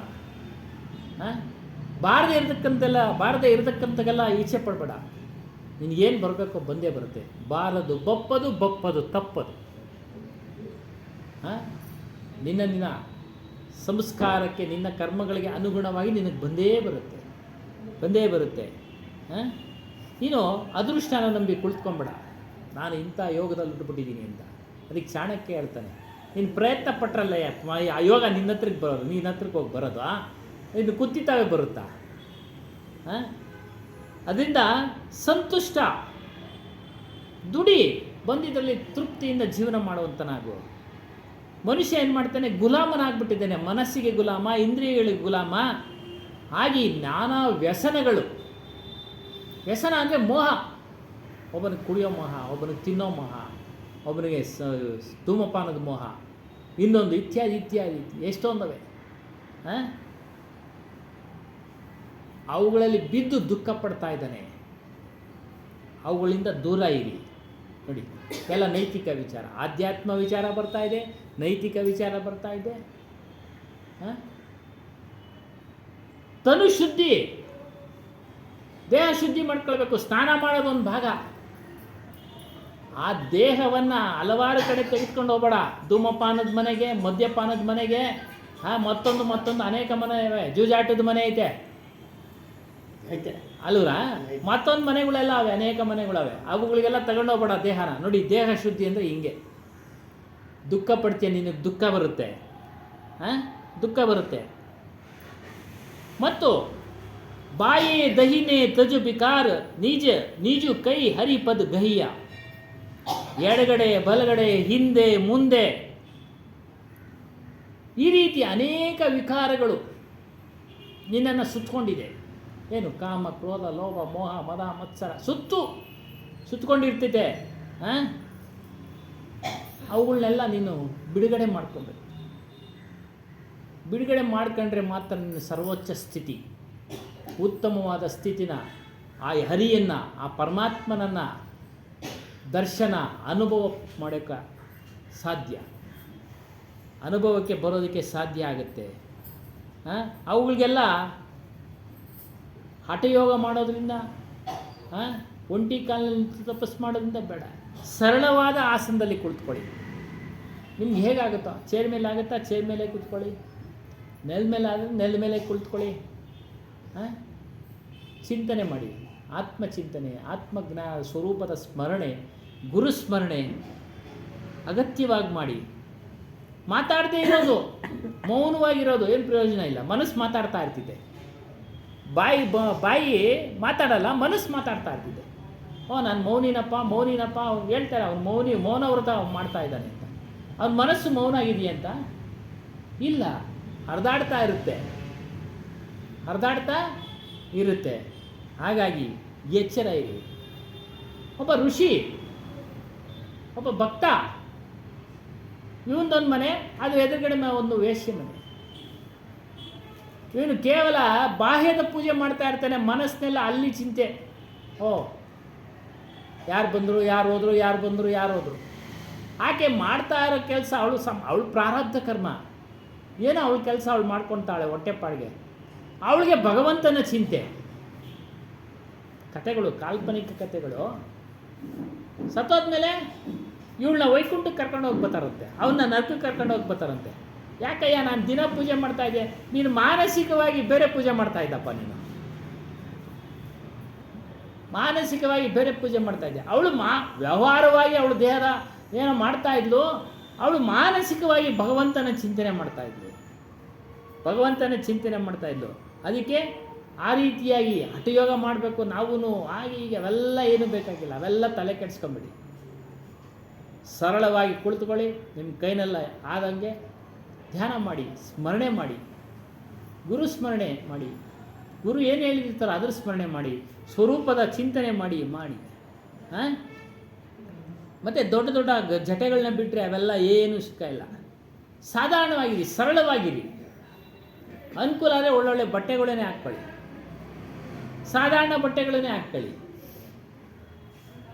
ದುಡೀರಿ, ಎಲ್ಲ ಸಿಗುತ್ತೆ.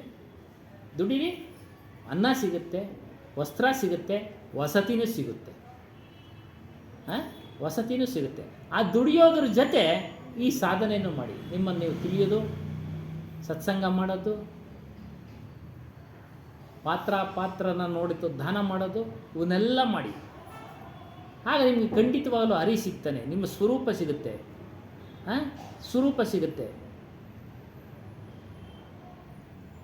ಮತ್ತು ಅನೇಕ ಶಾಸ್ತ್ರಗಳನ್ನು ಓದಿ ಮರಳಾಗಬೇಡಿ.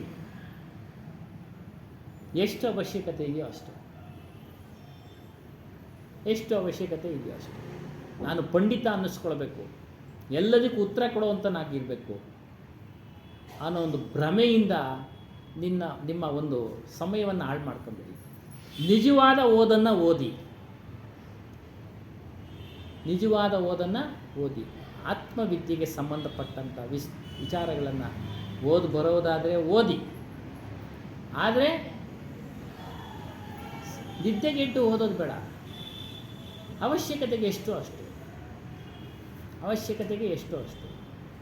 ಧೈರ್ಯವಾಗಿ ಹೇಳಿ, ನನಗಿಂಥದ್ದು ಗೊತ್ತಿಲ್ಲ, ಇವಾಗ ನಾನು ಕುಂತಿದ್ದೀನಿ, ಯಾರೋ ಬಂದು ನನ್ನ ಪ್ರಶ್ನೆ ಗೊತ್ತಿಲ್ಲ, ಮುಂದಿನ ವಾರ ಹೇಳ್ತೀನಿ ಅಂತೀನಿ. ಗೊತ್ತಿಲ್ಲ, ಧೈರ್ಯವಾಗಿ ಹೇಳಿ, ಅದರಲ್ಲೇನಂತೆ. ನಮಗೆ ಗೊತ್ತಿರೋದೇನೋ ಕಬೀರ್ ವಿಚಾರ, ಇದ್ರ ಬಗ್ಗೆ ಮಾತಾಡೋದು. ವೇದಗಳಲ್ಲಿ ಆ ಮಂತ್ರ ಹಿಂಗೆ ಹೇಳುತ್ತೆ, ಈ ಮಂತ್ರ ನನಗೆ ಗೊತ್ತಿಲ್ಲ, ಅದು ಅಷ್ಟೇ, ಒಂದೇ ಮಾತು. ಕಬೀರ್ ವಿಚಾರ ಹೇಳ್ತೀರಾ, ಕೂತ್ಕೊಳ್ಳಿ, ಮಾತಾಡೋಣ, ಪುಸ್ತಕ ಇಟ್ಕೊಳ್ಳೋಣ, ಮಾತಾಡೋಣ. ಸಾಕು ನಮಗೆ ಅಧ್ಯಯನ ಬೇಕು, ತಿಳುವಳಿಕೆಗೆ ಬೇಕು ಹೇಳೋದಕ್ಕೆ. ಅದರಲ್ಲೇ ಮುಳುಗೋಗ್ಬೇಡಿ. ಈ ರೀತಿಯಾಗಿ ನಿಮಗೆ ಜ್ಞಾನಕ್ಕೆ ಬೇಕು, ವಿಚಾರ ವಿಮರ್ಶೆಗೆ ಬೇಕು, ಎಷ್ಟು ಬೇಕೋ ಅಷ್ಟು. ಅದರಿಂದ ಹರಿಯಾರಪ್ಪನೇ ನಿಮ್ಮ ಸ್ವರೂಪ, ಅದನ್ನು ತಿಳಿಯಿರಿ. ನಿಜಕ್ಕೆ ಹರಿಪದ ಗಹಿಯ, ಯಾವಾಗ ಎಲ್ಲ ವಿಕಾರಗಳನ್ನು ತ್ಯಾಗ ಮಾಡ್ತೀರೋ ನೀವು, ಅವಾಗೇನು ಉಳಿಯುತ್ತೆ? ಏನಿಲ್ಲ, ಮನಸ್ಸು ಖಾಲಿ ಖಾಲಿ. ಆ ಖಾಲಿ ಮನಸ್ಸು ಬಂದು ಹೋಗಿ ಅಲ್ಲಿ ಸೇರಿಬಿಡುತ್ತೆ. ಅದ್ರ ಚಿಂತನೆ ತುಂಬ್ತಾ ಇರ್ತೀರ. ಹಾಂ, ಅದ್ರ ಚಿಂತನೆ, ಜಡ ಆಸಕ್ತಿ, ಇವೆಲ್ಲ ವಿಕಾರಗಳು. ಜಡದ ಮೇಲೆ ಆಸಕ್ತಿ, ದೇಹದ ಮೇಲೆ ಆಸಕ್ತಿ, ಮನೆ ಮೇಲೆ ಆಸಕ್ತಿ, ಇವೆಲ್ಲ ಅನಾಸಕ್ತಿಯಿಂದ ಇರಬೇಕು. ಕಟ್ಟಿ ಮನೆ ಇರೋದಕ್ಕೆ ಬೇಕು, ಇರೋಣ, ಮಲಗೋಣ, ಜೀವನ ನಡೆಸೋಣ. ಈ ಮನೆಯೇ ನಾನಾಗೋದಿಲ್ಲ, ನಾನೇ ಮನೆ ಆಗೋದಿಲ್ಲ. ನಾನೇ ಬೇರೆ, ಮನೆಯೇ ಬೇರೆ, ದೇಹನೇ ಬೇರೆ, ನಾನೇ ಬೇರೆ, ನಮ್ಮ ಸ್ವರೂಪ ಬೇರೆ. ಯಾವಾಗ ವಿಕಾರಗಳನ್ನೆಲ್ಲ ದೂರ ಮಾಡ್ತಿರೋ, ಕೇವಲ ನಿರ್ವಿಕಾರ ಸ್ವರೂಪನಾದ ಚೇತನ ಸ್ವರೂಪನು ಮಾತ್ರ ನಿಮಗೆ ಗೋಚರ ಆಗ್ತಾನೆ. ಇದು ಹರಿಪದ, ಪವಿತ್ರವಾದ ಪದ, ಪದ ಸ್ಥಾನ. ಇದನ್ನು ಗಳಿಸುವಂತರಾಗಿ, ಇದು ನಿನ್ನ ಆತ್ಮ, ಪರಮಾತ್ಮ. ಆಗಲೇ ಹೇಳ್ದಂಗೆ ಪುಸ್ತಕದಲ್ಲಿ ಆತ್ಮವೇ ಪರಮಾತ್ಮ. ಇನ್ನು ಬೇರೆ ಎಲ್ಲ ಪರಮಾತ್ಮಗಳು ಪೂಜೆಗಳು ಮಾಡ್ತಾ ಇದ್ದಾರೆ, ಇದೆಲ್ಲ ಅರಿವಾಗೋದಿಲ್ಲ. ಯಾರೋ ಕೋಟಿಗೊಬ್ಬರಿಗೆ ಇದೆಲ್ಲ ಅರಿವಾಗೋದು, ಕೋಟಿಗೊಬ್ಬರಿಗೆ. ನೋಡಿ, ನಾವೆಲ್ಲ ಸೇರಿದ್ದೀವಿ. ಈ ಜನಸಂಖ್ಯೆಗೆ ಸೇರಿಸಿದ್ರೆ ನಾವೆಲ್ಲ ಒಬ್ಬೊಬ್ಬರೇ, ಕೋಟಿಗೊಬ್ಬರೇ ಲೆಕ್ಕ, ಕೋಟಿಗೆ ಒಬ್ಬರ ಲೆಕ್ಕ, ಕೋಟಿಗೆ ಒಬ್ಬರೇ ಲೆಕ್ಕ. ಹಾಗಾಗಿ ನೀವು ವಿಕಾರಗಳನ್ನು ಬಿಟ್ಟರೆ ನಿಮ್ಮ ಸ್ವರೂಪದ ಅನುಭವ ಖಂಡಿತ ಆಗುತ್ತೆ, ಖಂಡಿತ ಆಗುತ್ತೆ. ಅದರಿಂದ ಸತ್ಸಂಗವನ್ನು ಮಾಡಿ, ಸತ್ಸಂಗದಲ್ಲಿ ಎಲ್ಲ ತಿಳಿಯಿರಿ. ಬಲವಂತವಾಗಿ ಯಾರ ಮಾತನ್ನು ಕೇಳಕ್ಕೆ ಮರಳು ಮಾಡಿಬಿಡ್ತಾರೆ, ನಿಮ್ಮನ್ನು ಮಾತುಗಳಿಂದ ಮರಳು ಮಾಡಿಬಿಡ್ತಾರೆ. ಎಚ್ಚರ ಇರಲಿ, ಚಿಂತನೆ ಮಾಡಿ. ಇವ್ರು ಹೇಳತಕ್ಕಂಥ ಮಾತುಗಳು ಸತ್ಯ ಇದೆಯಾ, ಅಸತ್ಯ ಇದೆಯಾ, ಸತ್ಯ ಇದೆಯಾ, ಅಸತ್ಯ ಇದೆಯಾ? ಹಾಗಾಗಿ ಚಿಂತನೆ ಮಾಡಿ ನೀವು ಗುರುವನ್ನು ಆಶ್ರಯಿಸಿ, ಗುರುವನ್ನು ಆಶ್ರಯಿಸಿ. ಈ ವ್ಯಾಪಕ ಅಂದರೆ ನಂಬಕ್ಕೆ ಹೋಗಬೇಡಿ. ಒಂದೇ ಆತ್ಮ ಎಲ್ಲ ಕಡೆ ವ್ಯಾಪಕ ಅಂದರೆ ನಂಬಕ್ಕೆ ಹೋಗಬೇಡಿ. ನಮ್ಮ ಆತ್ಮ ನಿಮ್ಮ ಆತ್ಮ ಒಂದೇನಾ? ಇಲ್ಲೇ ವಿಚಾರ ಮಾಡೋಣ, ವಿಮರ್ಶೆ ಮಾಡೋಣ. ನೀವಿದ್ದಂಗೆ ನಾವಿದ್ದೀವ? ನಿಮ್ಮ ಸ್ವಭಾವ ಇದ್ದಂಗೆ ನಮ್ಮ ಸ್ವಭಾವ ಇದೆಯಾ? ನಿಮಗೆ ಇರ್ತಕ್ಕಂಥ ಅನುಕೂಲತೆಗಳು ನನಗಿದೆಯಾ? ನನಗಿರ್ತಕ್ಕಂಥ ಅನುಕೂಲತೆಗಳು ನಿಮಗಿದೆಯಾ? ಇಲ್ಲ. ನೋಡಿ, ಬೇರೆ. ವ್ಯಾಪಕ ಅಂದರೆ ಎಲ್ಲ ಒಂದೇ ಆತ್ಮ ವ್ಯಾಪಕ, ಎಲ್ಲದರಲ್ಲೂ ತುಂಬಿದ್ದಾನೆ ಅಂತ. ಗಿಡದಲ್ಲೂ ತುಂಬಿದ್ದಾನೆ, ಮರದಲ್ಲೂ ತುಂಬಿದ್ದಾನೆ. ಅದನ್ನು ಯಾರು ಚರ್ಚೆ ಮಾಡೋರೇ ಇಲ್ಲ. ಕಬೀರ್ ಸಾಹೇಬ್ರು ಅದನ್ನು ಬಿಡಿಸಿ ಹೇಳಿದ್ರು. ಗಿಡದಲ್ಲೆಲ್ಲಪ್ಪ ಐತೆ ಅಂತ. ಪುಸ್ತಕ ಬೆಂಕಿಗೆ ಹಾಕಿದ್ರು ಕೇಳಲ್ಲ, ಇದರಲ್ಲೂ ಆತ್ಮ ಐತೆ ಅಂತಾರೆ. ಅದೇನು ಬೆಂಕಿಗೆ ಆಗತ್ತೆ ಅಂತ ಪಕ್ಕಕ್ಕೆ ನೆಗೆದು ಬಿಡುತ್ತಾ? ಇಲ್ಲ ಇಲ್ಲ. ಮರದ ತುಂಡು ಪಕ್ಕಕ್ಕೆ ನೆಗೆಯುತ್ತಾ? ಮರದ ಪೀಸ್ ಪಕ್ಕಕ್ಕೆ ನೆಗೆಯುತ್ತಾ? ಜೀವ ಇದ್ರೆ ನೆಗೆದು ಬಿಡೋದು. ನಾವು ನೆಗಿತೀವಿ ನೋಡಿ, ಅಲ್ವರಾ? ಕಚಡ ಇದ್ರೆ ಪಕ್ಕಕ್ಕೆ ಹೋಗ್ತೀವಿ. ಹೌದು ಹೌದು. ಗಲೀಜ್ ಐತಪ್ಪ, ಪಕ್ಕಕ್ಕೆ ಹೋಗೋಣ. ಅದು ವಿವೇಕ. ಎಲ್ಲಿ ವಿವೇಕ ಇರೋದು? ಮನುಷ್ಯನಲ್ಲಿ ವಿವೇಕ, ಮನುಷ್ಯನಲ್ಲಿ ಜ್ಞಾನ. ಏನೋ ಒಂದು ಪದ್ಧತಿ ಮಾಡಿದ್ದಾರೆ, ಅರಳಿ ಮರದಲ್ಲಿ ಇದ್ದಾನೆ ಅಂತ, ಏನೋ ಒಂದು ಕಾರಣ. ಅವೆಲ್ಲ ವೈಜ್ಞಾನಿಕ ಕಾರಣ, ವೈಜ್ಞಾನಿಕ ಕಾರಣ. ಅದನ್ನೆಲ್ಲ ತಿಳ್ಕೊಳ್ಳೋಕ್ಕೆ ಅವೆಲ್ಲ ಹೇಳ್ದಂಗೆ ನಾವು ಇನ್ನೂ ಅಷ್ಟೊಂದು ಇನ್ನೂ ಪುಸ್ತಕಗಳು ಓದಬೇಕು, ಇನ್ನೂ ಪುಸ್ತಕಗಳು ಓದಬೇಕು. ಆದರೂ ಸ್ವಲ್ಪ ತಿಳಿದಿದ್ದೀವಿ. ವೈಜ್ಞಾನಿಕ ಕಾರಣ ಅವೆಲ್ಲ, ಗೊತ್ತಾಯ್ತಾ? ಹಾಗಾಗಿ ಅದರಿಂದ ಈ ಜಡಾಸಕ್ತಿಗಳನ್ನು ಬಿಡಿ. ಹರಿಪದ ಯಾವುದು ಅಂದರೆ ನಮ್ಮ ಸ್ವರೂಪದ ವಿಚಾರ, ಅದನ್ನು ತಿಳಿರಿ. ಯಾರು ಈ ಸ್ಥಿತಿ ಅನುಭವ ಆಗಿದೆ ಅವರಿಂದ ಆತನು ಯೋಗಿ ಪುರುಷ. ಆತನ ಹತ್ರ ಕುಳಿತುಕೊಂಡು ನೀವು ವಿಚಾರ ಮಾಡಿ, ತಿಳಿಯಿರಿ. ಮೂಗನಿಗೆ ಊಟದ ಸವಿ ಹೇಳು ಅಂದರೆ ಹೇಳೋಕ್ಕಾಗತ್ತಾ? ಮಾತೆ ಬರಕ್ಕೆ ಆತೆ ಬರ. ಹೇಗಿತ್ತ? ಹಿಂಗೆ ಇದೆ ಅಷ್ಟೇ. ಇಷ್ಟೇ ಬಾಯ್ ಬಿಟ್ಟು ಹೇಳ್ತಾನೆ ನಮ್ಮಂಗೆ. ಹಂಗೆ ಆತ್ಮಜ್ಞಾನದ ವಿಚಾರ ಎಲ್ರಿಗೂ ಗೊತ್ತಾಗೋದಿಲ್ಲ. ಗೊತ್ತಾದರೆ ಬಿಡೋದಿಲ್ಲ ಅವರು, ಗೊತ್ತಾದರೆ ಅದನ್ನು ಬಿಡೋದಿಲ್ಲ. ಆ ರೀತಿಯಾಗಿ ಯಾರಿಗೆ ಒಂದು ಇದ್ರ ಬಗ್ಗೆ ಆಸಕ್ತಿ ಇದೆಯೋ ಅವ್ರಿಗೆ ಹೇಳುವಂತರಾಗಿ ಎಲ್ರಿಗೂ ಅನುಕೂಲ ಮಾಡಿದೆ ನೋಡಿ. ಕೇಳ್ತಾ ಇದ್ದೀರಿ ನೀವೆಲ್ಲ ಆಸಕ್ತಿಯಿಂದ, ನಿಮ್ಗೆ ಹೇಳಬೇಕು. ನಾವು ಬೇರೆ ಗುರುಗಳು ಬಂದರೆ ಅವರು ಹೇಳಬೇಕು. ಕೇಳಿ ನೀವು ಧಾರಣೆ ಮಾಡ್ಕೊಳ್ಳೋಂಥರಾಗಬೇಕು. ಕೇಳಿ ಧಾರಣೆ ಮಾಡ್ಕೊಳ್ತಾರಾಗಬೇಕು. ಅದ್ರ ಪ್ರಯೋಜನ ಪಡ್ಕೊಳ್ಬೇಕು. ಅದನ್ನು ಪ್ರಯೋಜನ ಪಡ್ಕೊಳ್ಳಿ. ಈ ರೀತಿಯಾಗಿ ರುಚಿಯ ಅನುಭವ ನಾವೇ ಅನುಭವಿಸ್ಬೇಕು. ಬೇರೆಯವ್ರಿಗೆ ಹೇಳಿದ್ರು ಗೊತ್ತಾಗೋದಿಲ್ಲ. ನೋವಿನ ಅನುಭವ ನಾವೇ ಅನುಭವಿಸ್ಬೇಕು. ಬೇರೆಯವ್ರಿಗೆ ಹೇಳಿದ್ರೆ ಗೊತ್ತಾಗೋದಿಲ್ಲ. ಅವ್ರು ತಿಂದರೆ ಅದರ ಅನುಭವ ಗೊತ್ತಾಗುತ್ತೆ. ಅದೇ ರೀತಿಯಾಗಿ ಆತ್ಮಜ್ಞಾನದ ವಿಚಾರವೂ ಅಷ್ಟೇ. ಯಾರ್ಯಾರು ಅದನ್ನು ಗುರುಮುಖೇನ ತಿಳಿದು ಅದನ್ನು ಪಾಲನೆ ಮಾಡ್ತಾರೋ ಅವ್ರಿಗೆ ಅನುಭವ ಆಗುತ್ತೆ. ಪ್ರಶ್ನೆಗಳು ಏನೇ ಇದ್ರೂ ಕೇಳ್ಬೋದು ಅದರ ವಿಚಾರದಲ್ಲಿ ಆತ್ಮಜ್ಞಾನದ ವಿಚಾರದಲ್ಲಿ ಏನೇ ಇದ್ರೂ ಕೇಳ್ಬೋದು. ಕೈವಾರ ನಾರಾಯಣಪ್ಪನವರು ಎರಡೂ ಬರೆದಿದ್ದಾರೆ. ಬ್ರಹ್ಮ, ವಿಷ್ಣು, ಮಹೇಶ್ವರ, ಆತ್ಮಜ್ಞಾನ ಎಲ್ಲ ಬರೆದಿದ್ದಾರೆ. ಯಾವುದನ್ನು ನಾವು ಆಯ್ಕೆ ಮಾಡ್ಕೊಳ್ಬೇಕು ಅಂದರೆ ನಾವು ಅವ್ರು ಹೇಳ್ತಾರೆ ಆತ್ಮಜ್ಞಾನವನ್ನೇ ಆಯ್ಕೆ ಮಾಡ್ಕೊಳ್ಳಿ. ಭಕ್ತಿಯ ಪ್ರಾರಂಭದ ಹಂತ ಅವೆಲ್ಲ, ಪೂಜೆ ಪುನಸ್ಕಾರ ಇವೆಲ್ಲ. ಬೆಳೆದು ದೊಡ್ಡವರಾದ ಮೇಲೆ ನಾವು ಇನ್ನೂ ತಿಳುವಳಿಕೆ ತೆಗೆದುಕೊಳ್ಬೇಕು, ಇನ್ನೂ ಬುದ್ಧಿವಂತರಾಗಬೇಕು. ದಡ್ಡನ ಥರನೇ ಇದ್ರೇನಂತಾರೆ, ವಯಸ್ಸಾಗೈತೆ ಅವನಿನ್ನ ನೋಡಯ್ಯ ಅವನಿಗೆ ಬುದ್ಧಿನೇ ಇಲ್ಲ ಅಂತ ಬೈತಾರೆ ಅಲ್ಲರ. ಹಾಗೆ ನಿಮ್ಮ ಸ್ವರೂಪವನ್ನು ತಿಳಿಯಿರಿ. ಅದೇ ಹರಿ, ಅದೇ ವಿಷ್ಣು, ಅದೇ ಮಾಡೋರು ಮಾಡ್ಕೊಳ್ಳಿ. ಅವರೇನು ನಾವು ಬೇಡ ಅನ್ನಲ್ಲ. ಅದರಿಂದ ಎಷ್ಟೋ ಜೀವನಗಳು ನಡೀತಾ ಇದೆ. ದೊಡ್ಡಬಳ್ಳಾಪುರದಲ್ಲಿ ಕೇಳೋದು ಪ್ರಶ್ನೆ, ಅವ್ರದ್ದೆಲ್ಲ ಜೀವನ, ಅವರೆಲ್ಲರೂ ಇಲ್ಲಿಗೆ ಬಂದುಬಿಟ್ರೆ ಜೀವನ ಏನಾಗಬೇಕು? ಬಂದರೆ ಬದಲಾವಣೆ ಆಗ್ಬೋದು, ಬರಲ್ಲ. ಆದರೆ ನಾವು ಅವ್ರ ಜೀವನದ ಮೊಟ್ಟೆ ಮೇಲೆ ಹೊಡೆಯೋದು ಬೇಡ ಅಷ್ಟೇ. ಹೋಗೋರು ಹೋಗ್ತಾ ಇರ್ತಾರೆ, ಬರೋರು ಬರ್ತಾ ಇರ್ತಾರೆ. ನಮ್ಮ ದಾರಿ ನಮ್ಮದು, ಅವ್ರ ದಾರಿ ಅವ್ರದ್ದು. ಮನೆಗಳಲ್ಲಿ ಇರೋರೆಲ್ಲರೂ ಬರೋಕ್ಕೆ ಸಾಧ್ಯ ಇಲ್ಲ. ಸೊಸೆ ಬರಲ್ಲ, ಮಗ ಬರಲ್ಲ, ಅವ್ರು ಬೇರೆ ಬೇರೆ ದಾರಿ ಅಲ್ವರ. ಮಾಡಲಿ, ಒಳ್ಳೇದು ಮಾಡಲಿ. ಒಳ್ಳೆ ಮಾರ್ಗದಲ್ಲಿದ್ದಾರಾ? ತಂದೆ ತಾಯಿ ಹೇಳಿ ಗೌರವ ಕೊಡ್ತಾರ? ಯಾವುದೋ ಒಂದು ಪೂಜೆ ಪುನಸ್ಕಾರ ಮಾಡ್ತಾರ? ಮಾಡ್ಕೊಳ್ಳಿ. ನೈತಿಕತೆಯಿಂದ ಇದ್ದಾರ ಸಾಕು. ಆದರೂ ಅವ್ರನ್ನ ಆಗಾಗ್ಗೆ ಸತ್ಸಂಗಕ್ಕೆ ಕರ್ಕೊಂಬನ್ನಿ, ಕೇಳಲಿ, ನಿಜವಾದ ವಿಚಾರವನ್ನು ಕೇಳಿ ಬಿಡುಗಡೆ ಆಗಲಿ, ತಮ್ಮ ಸ್ವರೂಪವನ್ನು ತಿಳಿಯಲಿ ಅವರೂ ಸಹ. ಯಾಕಂದರೆ ನಾವೊಬ್ಬರೇ ಅನುಭವಿಸೋದು ಬೇಡ. ನಾವೊಬ್ಬರೇ ಮುಕ್ತರಾಗ ಸ್ವಾರ್ಥ ಆಗಿಬಿಡುತ್ತೆ. ಬೇರೆಯವರು ಮುಕ್ತರಾಗಲಿ. ಅದಕ್ಕೇ ಒಳ್ಳೊಳ್ಳೆ ಆಶ್ರಮಗಳನ್ನ ಕಟ್ಟಿರೋದು. ಹನುಮಾನ್ ದಾಸರ ಆಶ್ರಮ ಕಟ್ಟಿದ್ರು, ಬೇರೆಯವರು ತಿಳ್ಕೊಳ್ಳಿ ಅಂತ. ಹೀಗೆ ಅನೇಕ ಆಶ್ರಮಗಳಿದ್ದಾವೆ.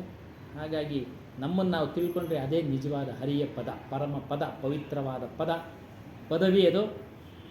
ಅಂಥ ಒಂದು ತಿಳಿಯೋ ಅವಕಾಶವನ್ನು ಸದ್ಗುರು ಹನುಮಾನ್ ಸಾಹೇಬರು ನಿಮಗೂ ನಮಗೂ ನೀಡಲಿ ಅಂತ ಹೇಳ್ತಾ ಇದನ್ನು ಸತ್ಸಂಗ ಕಾರ್ಯಕ್ರಮವನ್ನು ಮುಕ್ತಾಯ ಮಾಡ್ತಿದ್ದೀನಿ. बोलिए श्री सत्यनामादि कबीर साहेब की जय, सद्गुरु श्री हनुमान साहेब की जय, माता जी की जय, सर्व संत महंत की जय.